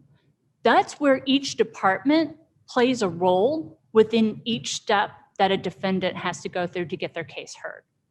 I'm not going to go through each of those slides, and that's what we did that day. It was way back in 2017, and we talked about each one of those steps and what that means. That's a huge journey for a defendant. So as the defendant moves through the process, the defendant, their family, and the victim, they go through each one of those steps and they interact with each one of our departments in very significant and very meaningful ways. I like to say that we're all interconnected, that we're all interrelated. And if any one of us is diminished, then the others have to compensate somehow. They have to pick up the slack. So it's very important for us as a group. And honestly, I think that's why the justice managers do work so well together, because we all recognize that in each other. And we're constantly talking about, I can't do this, can you do that? Or I need you to do this. Oh, I can't do that. Can we do this instead? And that forms a lot of bonds, and it helps us to make the system better and stronger as a whole. That's it. So next slide. So I tried to keep it short because I know we have a lot to talk about today. But over the next few months, I'm going to hit each one of these in detail as I go. So if there's anything in particular that you want to know about or you want me to cover, please let me know. I haven't developed those presentations yet, and so I'm happy to include that information. And if you have any questions, I'm happy to take that. Thank you so much. I feel like I've learned so much in that little snippet of time, and I wrote down a bunch of notes to go back and follow up, so thank you. Any questions or comments regarding Mrs. Ost's presentation? Okay. No? Okay. So I know we have a couple of resolutions. Yes, ma'am. Go ahead. So the first resolution is asking you to authorize us to receive the Adult Drug Court Discretionary Grant. We got a grant from the federal government it's $500,000 over 2 years. And this grant is mostly going to be used to provide treatment for our people. That is a huge focus of Adult Drug Court. We get people into treatment. Okay, so I entertain a Davis motion. moves. Leonard seconds. Mr. Davis moves, Mr. Leonard seconds. Any questions or discussion regarding the resolution? Mr. Leonard? Thank you, Madam Chair. I would just like to thank Ms. Ost once again for securing these grants. This is so important to the county as a whole and to the individuals that need this treatment. And without your work and your effort to secure these grants, we wouldn't be able to fund some of the programs that need to be done. So I wanted to thank you very much for your efforts. Thank you. Thank you, absolutely. Okay, hearing no other questions or any discussion regarding this resolution, please call the roll. Brown, Yes. Gums, Gums, yes. Leonard, Leonard, yes. Sanchez, Yes. Shepro, Yes. Davis, Davis, yes. Molina. Molina, yes. Thank you. Okay, so this resolution is approved. Sorry, what is the direction? I'd like to include that in her. Okay, so this will go to finance, our finance committee. Okay, next resolution is also for Mrs. Ost. Go ahead. Yeah, so the next resolution is to authorize us to continue to do drug testing. In the spirit of what I just presented, in full transparency, we do a lot of drug testing, but we don't use it necessarily to do sanctions against the defendant. We use it as a conversation starter, as a point where we can start to intervene with the person to say, not you're a bad person because you're doing drugs, but rather, hey, I've noticed that you're consuming a lot of illegal substances. Can you tell me what's going on? And then we try to dig underneath to find out why they're doing what they're doing. And then we channel them into appropriate therapy. And so that's really what we use this drug testing for. It's a door opener. It's to figure out what's going on with this person and make sure that they're making good decisions. And I'm looking for your authorization to continue that and enter into this contract. Thank you. I'll entertain a motion to approve resolution authorizing contract for drug testing. Leonard so moves. Mr. Leonard moves, Ms. Gums seconds. Any comments or questions regarding this resolution? Seeing none and hearing none, please call the roll. Brown, Yes. Gums, Gums, yes. Leonard, Leonard, yes. Sanchez, Yes. Shepro, Shepro, yes. Davis, Davis, yes. Molina. Molina, yes. Okay, so this resolution passes and moves on to finance. Thank you very much. Thank you. Okay, next item on our agenda is our Juvenile Justice Center. Mr. Davis? Good morning. Just Really quickly, I wanted to thank the health department, especially Michael Isaacson of the health department, who's been wonderful to work with throughout this pandemic. The Juvenile Justice Center is designated as Tier 1B. 61% of our employees have received the first round of the vaccine, and we go next week for the second round. So I wanted to thank the health department for that. Otherwise, I'll keep it brief. I have a newsletter that should be finished in the next couple of weeks that I'll be getting out to everyone. And aside from that, my report is on file. Thank you. Any questions? Comments? Okay, great. Thank you so much for your work. Thank you. Okay, next item on our agenda is our KingCom. Ms. Guthrie, good morning. Good morning. I also have a short presentation, so I will try and get through that quickly, but I just wanted to summarize some of our statistics from our 2020 annual report that is included in the packet. In 2020, these are the police and fire agencies as well as the King County agencies that KingCom dispatches for. Our largest is obviously the King County Sheriff's Office. And just our organizational structure as well as the county board structure. We also have the development of the KingCom board, which has been in existence since 2009. So we have those meetings as well. We have 3 shift supervisors, our 18 budgeted telecommunicator positions, as well as our deputy director and our radio administrator. So the majority of the telecommunicator's job is rarely seen or talked about in public. It is a very stressful position. We've talked about that in the past. We are technically the first responder. Our contact with the public is extremely quick, often in the first moments of their emergency, and our telecommunicators try to quickly determine what type of call is going on, what kind of services they need before giving them further instruction and getting police or fire en route. Many studies have concluded that dispatchers and telecommunicators are diagnosed with PTSD just due to the trauma and the type of phone calls that they have. You know, when you pick up the phone and again, these are the first moments of someone's emergency and they're screaming and you're trying to determine and quickly process that call, that takes a weight on someone. You know, typically you process those emotions later after your shift, or you don't realize you're processing those emotions. So there's been a lot of efforts in mental health for 911 and telecommunicators. Typically for KingCom, we staff 3 to 4 telecommunicators per shift. Each of those are broken up by their council assignments or their duties for the shift. Everybody is cross-trained, meaning that they move through those positions every different shift. So everybody knows how to do everything. Moving forward into 2021, we're going to have to really look at how we staff and operate with the addition of our Starcom radio system. It'll just change up how we do things in KingCom. So while our focus is on getting the equipment, implementing the equipment, there's many operational conversations that still need to be had on how that looks in terms of assignments for our team. Just a quick picture of what it looks like in KingCom. You can see we have many monitors. We're not short on technology.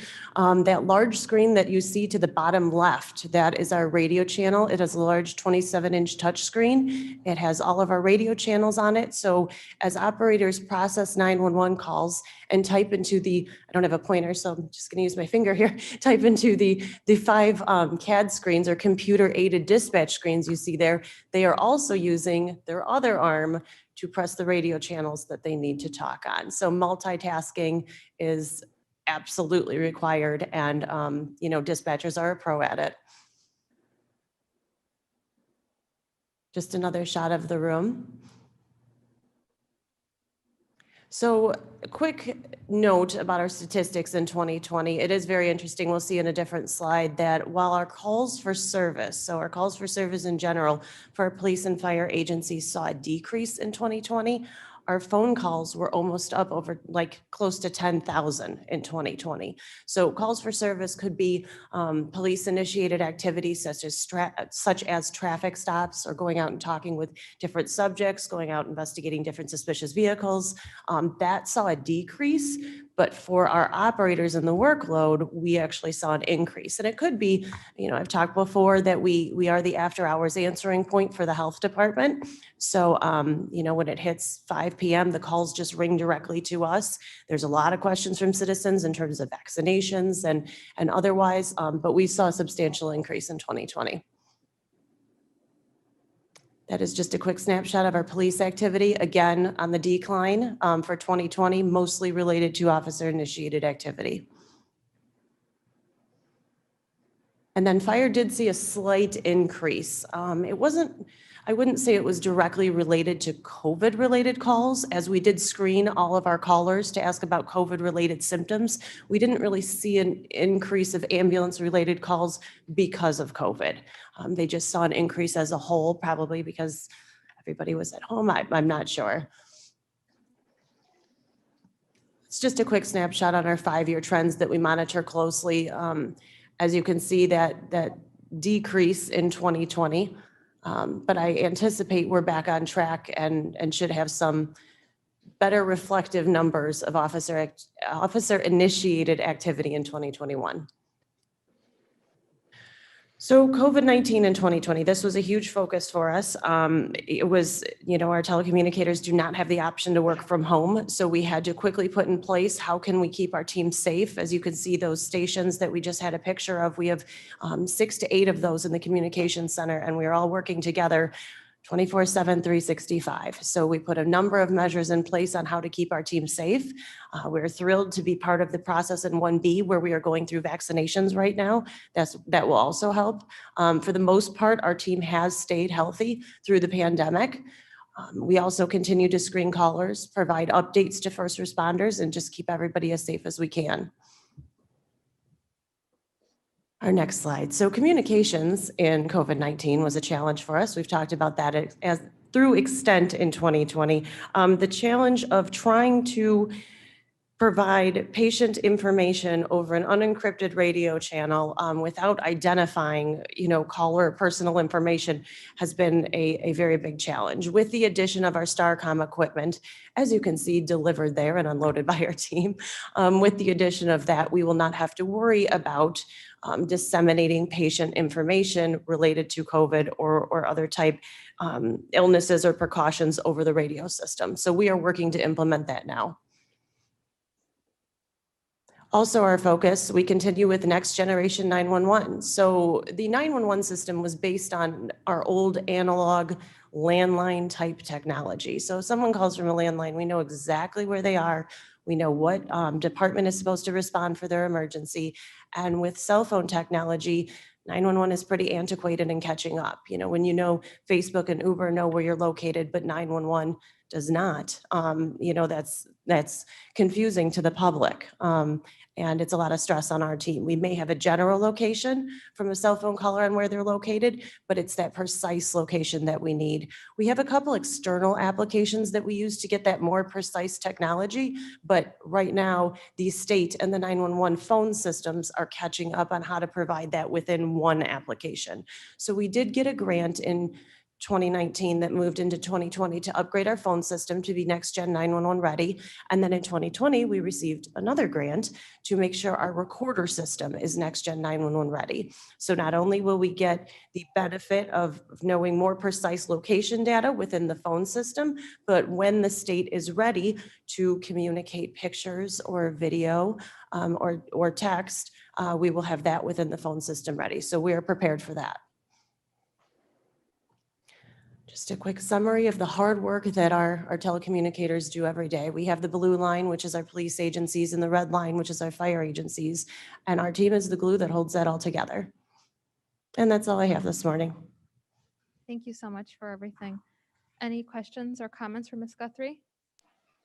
Gums has a comment. Gums, please go ahead.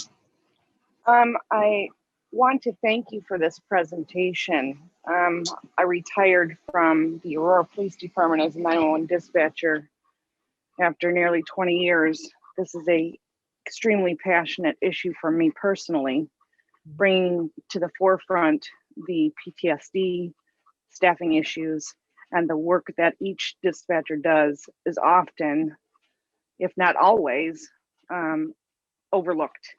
And bringing this forward, I would like you to know that I am very passionate about being involved in this, bringing it to the forefront. There is legislative also trying to get our dispatchers qualified as first responders instead of secretarial positions. That's on a federal level, and I'm personally supporting that.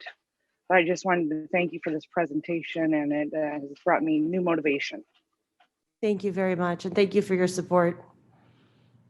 Thank you, Ms. Gumbs, and thank you for your service all those years and your continued service on the county board. I think you bring a great perspective, especially to this committee. Thank you. Okay, any other comments or questions? All right, so moving on to the Merit Commission. Good morning, Mr. Ziz. Good morning, Madam Chair. How are you today? Good morning, Board. The Merit Commission report is on file. The only thing that we have is we've secured a location. We secured a location for our testing facility as going to be at Moose International in their field house. For a period of time, we were putting people in like churches or even having them come here. But due to the pandemic, it's just going to be much easier. The parking's going to be easier, and it's going to be safe and secure at Mooseheart in their field house. So we secured that, and I don't have anything else for you. Great, thank you. Any questions or comments? No. Okay, great. So moving on to our agenda, our Circuit Clerk, Ms. Barrero, good morning. I totally apologize to everybody because I have a PowerPoint also.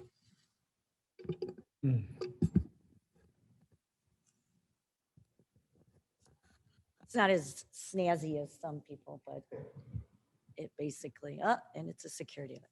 Okay, so you can go on to the next slide. This is just a PowerPoint I put together for you to click it again for everybody to get an idea of what happens at the Circuit Clerk's office. No, money isn't falling from the sky, even contrary to other beliefs. And we don't keep it in mattresses or anything at the Circuit Clerk's office. It does go into funds that we all share. Okay, go on to the next slide. This is just a snapshot of our files, all the court files that we have put in the system since 2016. If you notice, the court files were really up in 2017 to court, and now it's changed to mostly computerized. If you look at that, the echo orders. But if you notice, in 2016, we had 103 staff members, and to date, we have 95. So this is an ongoing theme here today, is that we have low staff and a lot of responsibility. This whole area monitors 16 courtrooms. Okay, next slide. This is kind of hard to read. So this is all the funds, and I do have a copy of that I can send you, of how our dollars are coming to the county, and we put them into all these funds. And this is a monthly tally of our revenue collected in our general fund. Next slide. Two areas on that previous slide are really important, and I've discussed this a little bit at previous meetings, but in January of 20, we were collecting 35,000 a day. That's a day for the whole county, okay? Now in 2021, oh, it's really light. We collected 23,722. That means we are 11,280 down a day in the county. Now that fluctuates. It was even it even went as far as half of that, but it's just a little bit above. But if you look at that, that is revenue that is coming in for all of our expenses, including the state's attorney and all of our expenses. It's gone down. So it's a huge issue that we're going to have to look into fact in the future. Next slide. In collections for 2020, the total sent in December and January were 1,377 cases. That total, if we receive all that money, would be $961,255. That would be phenomenal, but unfortunately, that's not always the case. Next slide. These are just the phone calls that we are answering, live phone calls that our staff answers in addition to the counters. They take turns on live phone calls because, like Ms. Guthrie pointed out, a lot of times people are calling regarding COVID issues and where to get their shots. Next slide. This is actually the wrong date up there. It should say 20 and 21. This is the turnover in we all have pie charts today. This is the turnover in the circuit clerk's office. And in the 6th column, those are people that have transferred out to other departments throughout the county. In number 5, those are the retirements that we are going to see by April 1st at the circuit clerk's office. We have 5 retiring. We have 4 in March. Next slide. We're doing really well with our COVID. We've had 2 positives, but those are also related to family members. Out of 95, well, it says 96 there, employees, that's phenomenal. So we're doing very well. We're keeping up with hand sanitizer, social distancing, wearing the mask. So we're very proud of that. To have 47 employees in the building at one time is huge to try and monitor. So they come and go to court, which means they're getting more exposed to the virus. So we have to be very, very vigilant. Next slide. We're trying to think of innovative ways to collect some of the money that we're missing due to Zoom courts. And this is something I spoke with the chief judge about. A lot of times when somebody is in court, they would go right to the clerk and pay before they leave. Well, now you're on a Zoom. How are you going to pay, right? A lot of people don't have the cash, but how are the ones that do and would, how are they going to pay? So we're thinking out of the box. We're coming up with the drop box, like the ballot box. And I have spoken with Jack Cunningham on his box and the safety of it for his ballot boxes. So I'm working with him to get a box in front of our office that will be bolted to the cement, that people can drive up to and drop their payments in. They cannot put cash in, of course. We hope they don't put cash in, but this would hold about 100 payments. And it's a little something, it's little areas like this that we have to try and capture some of these funds. Next slide. Another area is to send out a notice court obligation due. In other words, this is a 30-day, hey, you owe this fee, please pay. This is a simple way of, it's going to cost us, I think, 8 cents bulk to send to people to try and get them to pay their fines and fees before they go off to collections. Normally these sit, well, they don't sit, they get a notice, but then they don't get another one for 120 days. And then you have 30 days and you're in collections. And then we can't stop it once it's in collections. So what we're looking at is making ways for folks to pay in a timely fashion so that they can even call and make payments, and we will hold it and not send it off to collections. But once something goes to collections, it's a mark on their credit. And we're trying to help the whole system get ahead, correct? And if they have credit dings in addition to court, addition to jail, I mean, these are just a rolling domino of mental illness continuing down the road. Because once this all hits you, it's very hard to recover. So next slide. So that's really it. I believe this is at the end of my presentation. Oh, I wanted to show all these things are what makes the circuit clerk's office work. We have 16 courtrooms. We distribute our funds to the funds for all of the King County. We try to recover collections from those either through the state comptroller or through Harris & Harris, which is our collection agency that we have contracted with through the county. We answer a lot of phones, and we are all doing that with the minimum staff that we had originally 6 years ago now, 5 years ago now. But I also wanted to point out that in a lot of the conversation that we've had today is how much we're paying our employees. And we have 12 employees that are under the $15 minimum wage. They haven't just started, they've been there a few years. So we have an obligation to bring those those salaries up to date before they're due, and I believe it's in 2023. I believe, I don't have the exact date that we have to get all these employees up to date financially. So we do have union negotiations in November, so be aware of that. We are looking at trying to restructure our salary base so that we're not overwhelmed with this when it happens. And that's actually the end of my presentation, but I did want to give a couple other mentions. With the cash bail, yes, we're going to be down 10% going forward. And also the state has I don't know how you want to say it, formatted their records manual.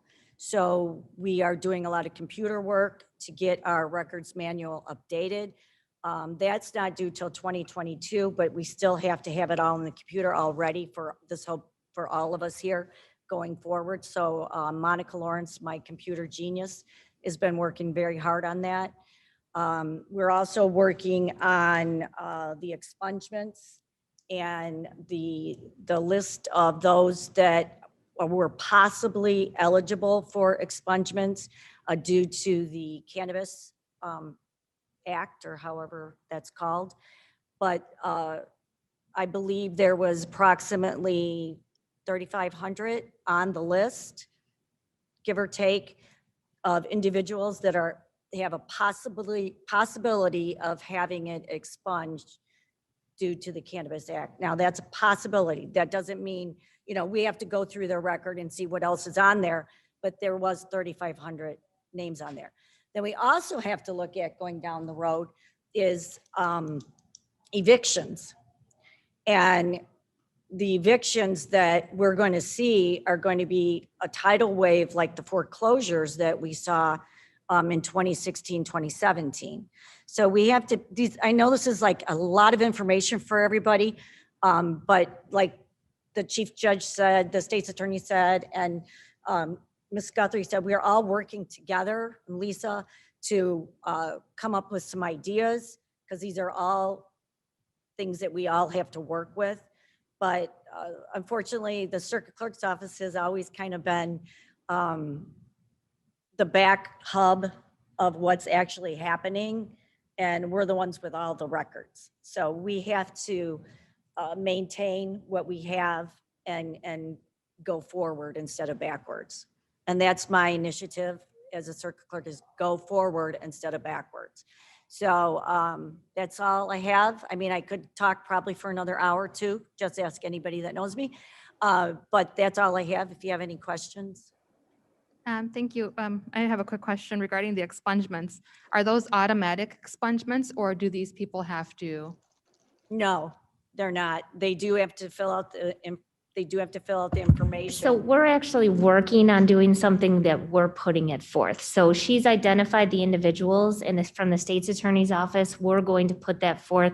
We're going to work with the judiciary to identify the people who should have the expungement without them having to apply for it and pay for it. There's your answer. But there is a big list. Well, those are a lot of lives that could be changed, so. Exactly, in a minute, right? Yeah. Okay, thank you. Any other questions for our circuit clerk? Yes, Madam Chair, Shepro. Yes, Mr. Shepro.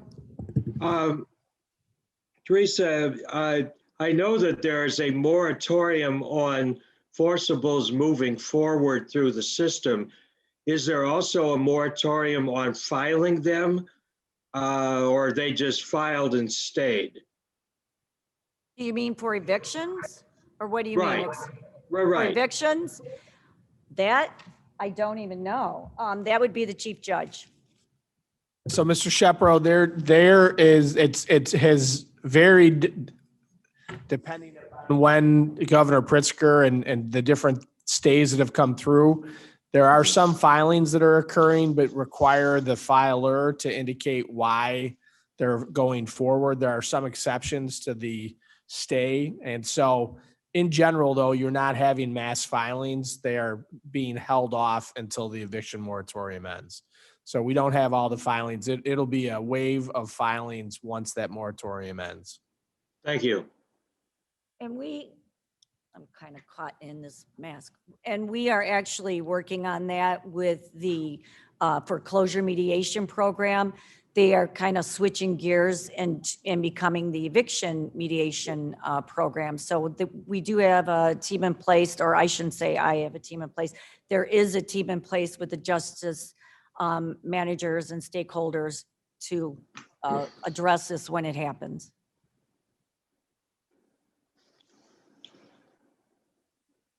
Okay. Thank seeing no you. further questions.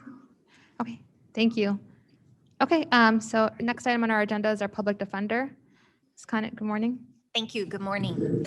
I just wanted to thank Ms. Mosser for her excellent presentation this morning and for including us as part of that. I believe that the criminal justice system in Kane County is only as good as the strength of the offices that are a part of it. And certainly, if her office is not fully staffed and fully funded, then that does impact our office as well. Certainly, we have different roles here and we have different goals, but ultimately we want an efficient and an effective criminal justice system. And I think the opposite side of that is that her office is only going to be as good as the strength of our office as well. So I do appreciate that she has included us in her presentation and going forward, her willingness to work with us and partner with us on that. As well as I appreciate all of the comments this morning from the committee members and their willingness to listen to her presentation and the comments made. And I look forward to continuing those conversations in the coming months and presenting on behalf of the Public Defender's Office as well.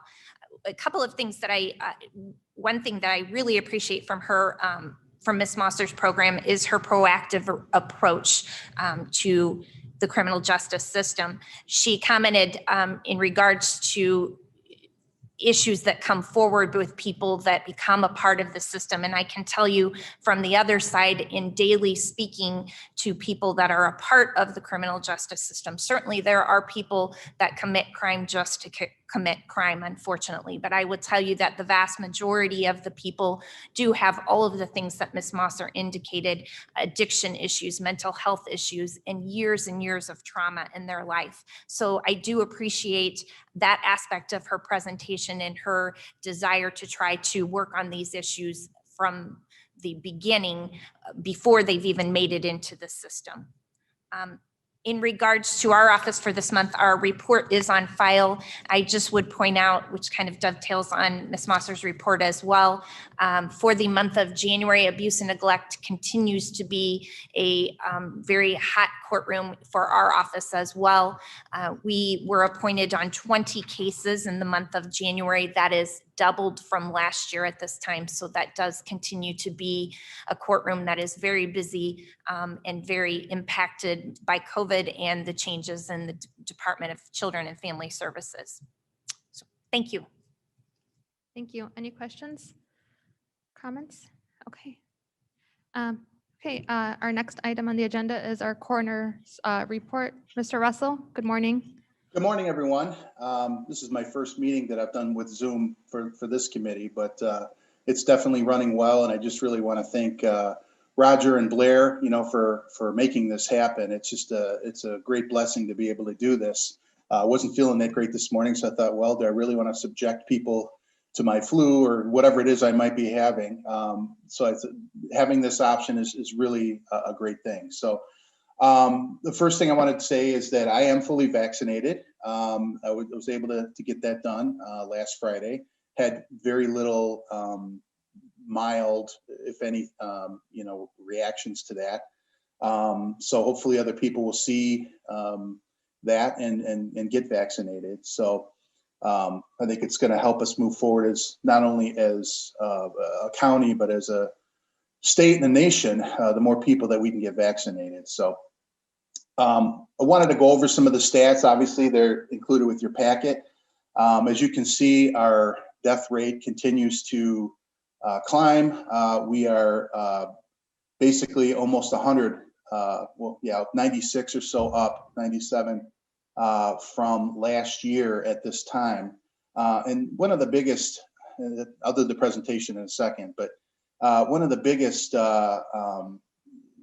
I think, alarming things, and I think the state's attorney and the sheriff would agree with this, is that, our homicides. We had 5 homicides in January. I thought that was kind of significant. It's more than double than we had last year at this time. I hope this isn't a trend. I would like to think that it's not, maybe just an anomaly, but we don't know what the collateral damages of the lockdown are going to be. There's a lot of theories out there. So as we get information and statistics, I want to make sure to bring them to everybody and share them, so we can kind of, obviously, like Ron said, is that, we can't work in silos. We really have to work together, not only in our financials, but, in the way that we do business and sharing information and that kind of thing. So talking about our stats, I wanted to explain, like I promised you last month, is every month I want to bring a little aspect to the coroner's office that a kind of a reiteration of things I've already done, because we have a new board, and people have questions and whatnot. So excuse me, I wanted to explain what the 3 different categories of deaths basically are that we record. And this is something that I didn't initiate. This is something that we've been doing for decades. It's categorized in 3 basic categories. One being RTM, which stands for return to medical. And what that is, a return to medical is a death that is reported to us because it's suspicious or sudden. Those are the 2 things that we look at as an organization, whether or not a death needs to be reported. Is that death suspicious or is it sudden? And, obviously somebody who dies in a car crash at the hospital, that's a sudden death. So therefore, that is reported to us. So, but many of the natural deaths that we have wind up being a return to medical.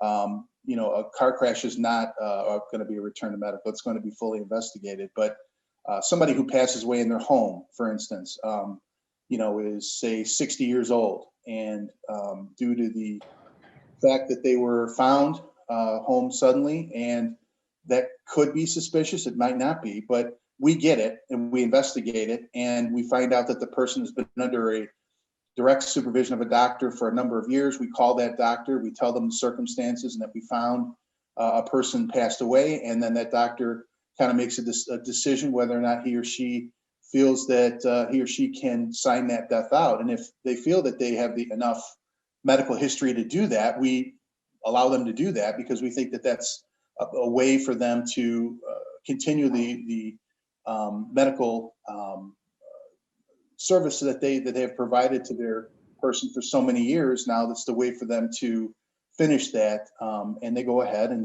they sign that death out. We call that a return to medical.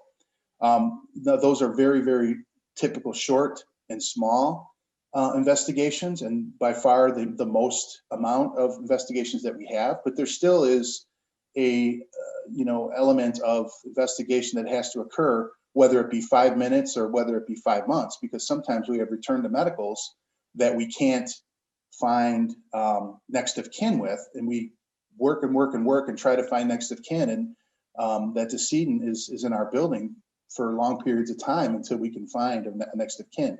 We're having that to happen more often, that we're having more people that either just simply won't claim their loved ones, or we're having difficulty finding their next of kin. But as far as a typical death, most of the deaths that we have come into the office is are return to medicals, and we have next of kin, and they're processed very quickly.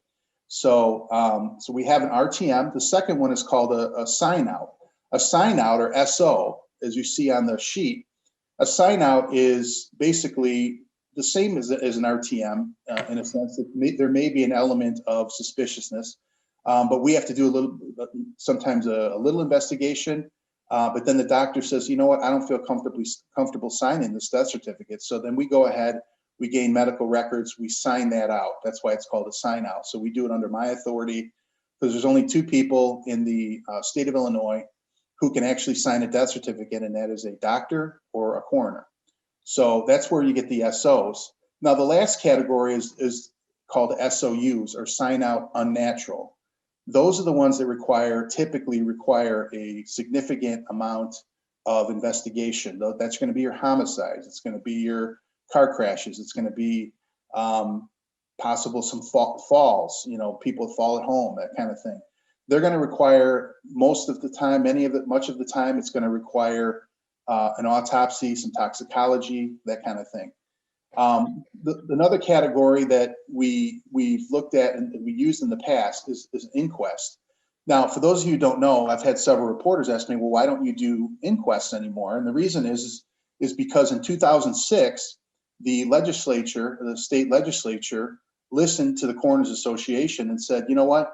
It says in the law, wherever you have what we would consider an SOU or even an SO, that an inquest shall be performed. Well, that was changed in 2006 because it was kind of a redundant thing. Most of the time, we found out 99.9% of the time we were doing inquests when we really didn't need to do them. That was obviously looked at from several different angles, and the legislature, in their wisdom, and I think they made the right decision, said, you know what, we're going to change that from shall to may, and it's still a tool that we have in our toolbox that we can do an inquest, but I've never done one. I have not had a need to do it, but there may be that situation where things are so muddled that we may want to bring it to the public and have them weigh in on it. So, but those are going to be very, very few and far between. Like I said, I've been coroner for 8 years and we've never done an inquest here yet. DuPage has done an inquest, a couple. Some of the other counties have done a couple, but typically we don't need to do them. Opiates, I wanted to talk about opiates. We just kind of finalized our opiate deaths for last year. What I have done, and I think it's important that we don't just count the deaths. I think in order to kind of reveal the entire impact of opiates, I want to not only show the actual OD, so those are the people that stopped breathing directly because of an opiate in their system, and then there's people that die from other things that are positive with opiates in their system. So, for instance, somebody takes too much of an opiate, they pass away, we consider that a direct OD death. Somebody gets in a car crash or whatever, and they have a significant amount of opiates in their system, that would be passed away with an opiate in their system. So those numbers in 2019, we had 60 people that died directly from opiate intoxication. We also had 90 people that had, of the 90, 60 died directly from it. 90 though had opiates in their system. So that does include the 60 that pass away, but we've had 90 people that had opiates in their system. Now, that's through our toxicology and whatnot, and they died from another circumstance. It might be suicide related. But I think it's important that we share all the numbers to show the impact of, it's not just the people that die, but they're also hooked on it. And it may lead to some mental, breakdowns and that kind of thing. So that's 60 and 90 is what we had last year. Last year in 2020, we had 69 people die directly from overdose, and we had 97 people. So we had about a 15% increase in 1 year of people passing away, directly from ODs. So we can go ahead with the PowerPoint now. And I want to give you just a little bit. I'll be as brief and quick as I can because I want to make sure that I'm timely with all your all's time. You've been here a while, and I just want to. But I do want to give you information that I think is relevant and that you can take with you. And maybe you have some questions, you can call or email me or whatever. So next slide, please. Okay, it's very, very important to point out that the coroner's office is a law enforcement office. It's not medical. That's something that I have been trying to, most people still think that the coroner's office is a medical office. We hire and employ medical personnel, doctors, forensic pathologists, to do the medical portion of actually what we would call the actual cause of the death. I say it time and time again that basically those folks are specialized and they have forgotten more about biology and everything than I'll probably ever know. So that's why we utilize their expertise in determining why a body stopped functioning.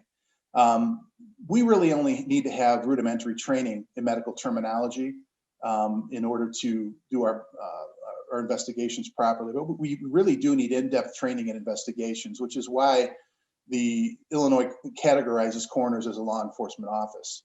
Again, we do have arrest powers, but we don't use them, if at all. We can subpoena medical records for the death investigation purposes.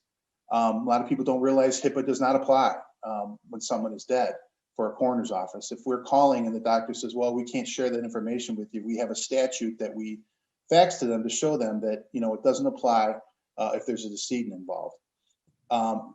Very important to point out, we are very purposeful about staying in our lane.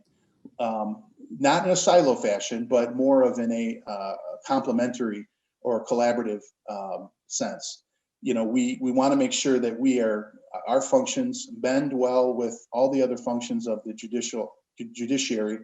And we're more like, even though we are law enforcement offices, we're more like fire personnel in a sense that we are called to scenes. We're not out patrolling, looking for dead bodies in the county. So yeah, we in a sense, we're kind of a blend between a fire and police. Next slide, please. Some relevant statutes we have. Again, my entire job description is in that statute, 3000 to 3041. We are an office with internal control, separation of powers, which I think is very, very important, especially in today's day and time. And we do have law enforcement authority and powers. Inquests, I talked about that they're not necessary, but they're a tool in a tool belt. We have the same powers as sheriff written in there, but again, we stick to medical legal death investigation. We have no intention of venturing beyond that.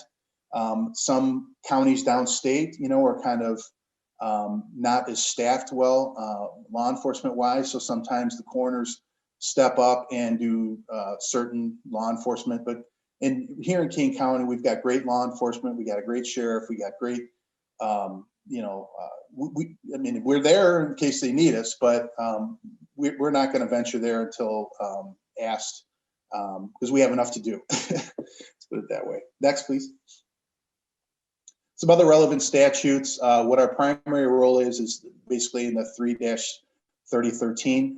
We are to, a short version of that is that it says we shall conduct preliminary investigations at any death that is determined to be sudden or suspicious. Now, obviously, that's very broad in scope, and there's a reason for that because, you know, one thing that may look to be just a regular natural death could wind up being a homicide. So they've given us the discretion to determine whether or not something is sudden or suspicious. Sudden is pretty easily determined. You're here today and gone today, but suspicious is obviously broad. We take custody. We are charged with taking custody of the deceased body. We gather all the information necessary to conduct the investigation.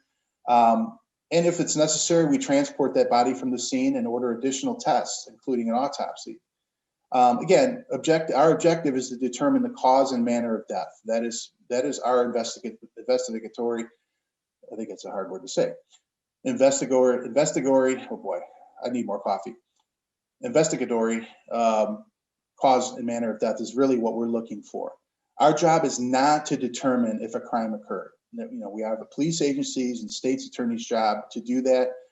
We provide information that most likely will assist those agencies, you know, with the criminal charges. So we provide more articulable facts, and we provide some elements of the crime from the body's perspective.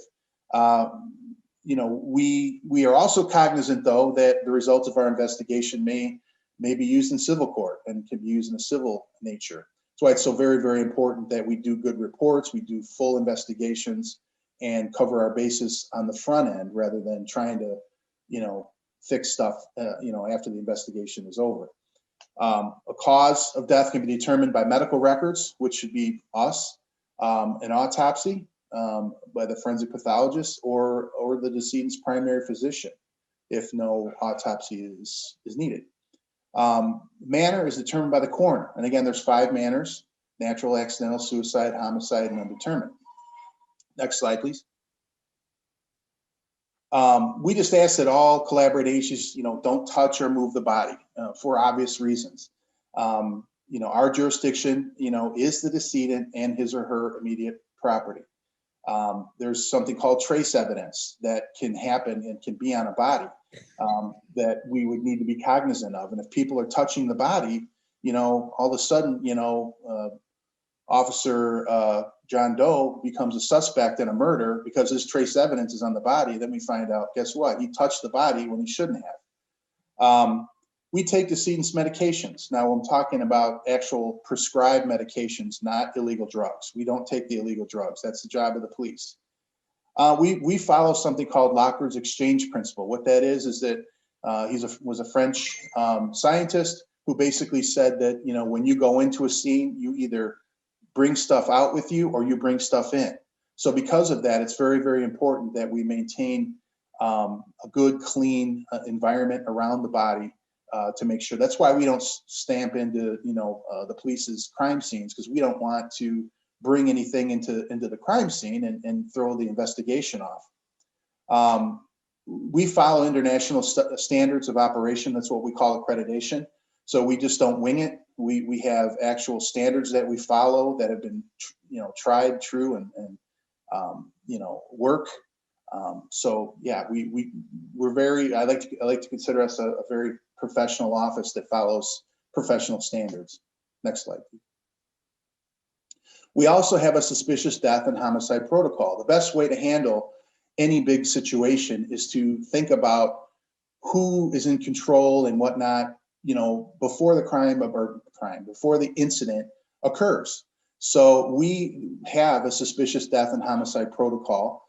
It is required by statute, and we're actually, I've already talked to Sheriff Hayne and the new State's Attorney Mosser, and that we're gonna review it again and make sure that we're all on the same page with everything and get input and make sure that that we think of every possible opportunity to collaborate together and work together.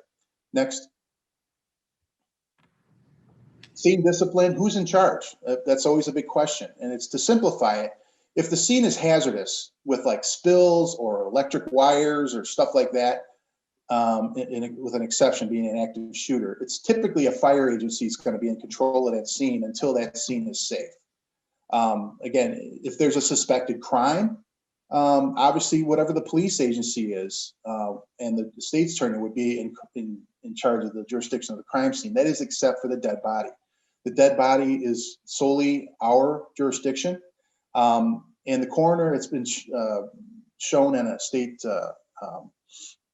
Supreme Court suit that the coroner does have the right to enter a scene. Now there's a way to do that. And we want to make sure that we are being collaborative and that we are being kind and we're being respectful of all parties when we do that. But there have been incidents downstate, not here in this county, but downstates where, people just completely block it off and the coroner can't get into the scene. Now that does not happen here. I want to reiterate that because we understand how important it is for all of us to work together.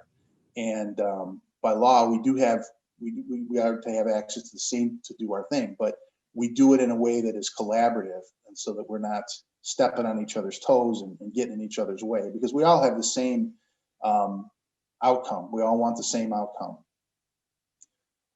So the best way to explain it is it's not a pose, it's actually a dance where we work together. You need a partner if you're going to dance, unless you dance by yourself. Next. Information that we need, we have it on a sheet. We call it the yellow sheet. We go to a scene, we fill out the boxes and get all the relevant information. Next. Now the decision whether to autopsy or not to autopsy. I utilize the state statute, and the state statute, in my opinion, is very, very clear on this. It says that if a death cannot definitely be determined without an autopsy, that it is in the public interest that an autopsy be performed. And that's the statute. It's right out of the statute.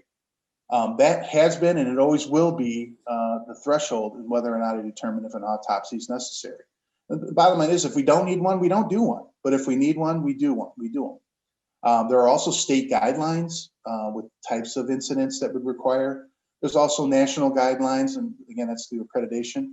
There are also industry standards that are ever changing because obviously there's different substances that are out there that appear, and we have to adjust and decide how do we investigate this death. It's called the Scientific Working Group for Medical Legal Death Investigation. And also we have individual certifications and classes that we go to, NEMERT, the Illinois Law Enforcement Training and Standards Board, and there's the American Board of Medical Legal Death Investigation. Bottom line is the coroner is the ultimate authority in ordering an autopsy, but this decision is not just let's flip a coin. It's based on all the above. Whether or not we feel that it's necessary. Next slide, please. That's it for my presentation. Hopefully it wasn't too long, but if you all know, feel free to call me anytime. We have an on-duty deputy coroner 24/7. By just calling the 232-3535 number, or if you guys need my specific cell number, if you don't have it right now, I'm more than happy to give it to you. If you have any questions on any of this stuff, or want to stop by or want to go on a ride along or anything like that, I want to open up the office. I've been pretty open in doing that the last 8 years, but I want to make sure that you all feel comfortable and have a good grip on what it is we actually do. And maybe you have some suggestions. Sometimes when you're close to stuff, you don't see something, and rely on your guys' wisdom, to look at certain things, and maybe there's something we can do better, so that's all I have. Thank you so much, Mr. Russell. Any comments or questions for coroner today? Okay, seeing Sanchez none. here. Oh, Mr. Sanchez, go ahead. Yeah, I just wanted to echo that comment. If any board members were interested to do a ride along or to go to the scene with the coroner, I was able to do so a few years back, and it was a very interesting experience. That was a unique case too. There were a lot of different agencies at the scene, and it was really cool to see like the behind the scenes. So I just wanted to suggest that you do that if you were curious about it. Thank you. Okay, we don't have a need for executive session, so I will entertain a motion to Madam place. Chair. Yes, I'm sorry, Mr. Shepro, go ahead. Yes, as I recall, at the, I think it was the Finance Committee, there had been a motion to send to this committee a discussion about building security with the notion that it would be discussed in closed session. I think the time is rather late, but it seemed to me that was supposed to be on this agenda in some fashion. Excuse me, and perhaps it could be placed there for a future meeting. Yes, I'm open to that. I know listening into that committee meeting, I understood that the chairperson was to reach out to me to kind of put something together, and I don't think that's happened yet. But let's definitely have something for discussion for next month.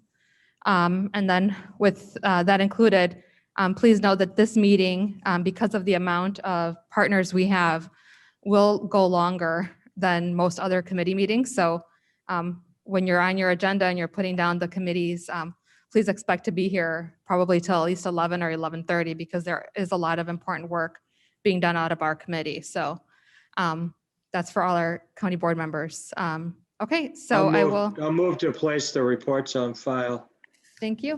Leonard seconds. Mr. Leonard seconds. All right, roll call, please.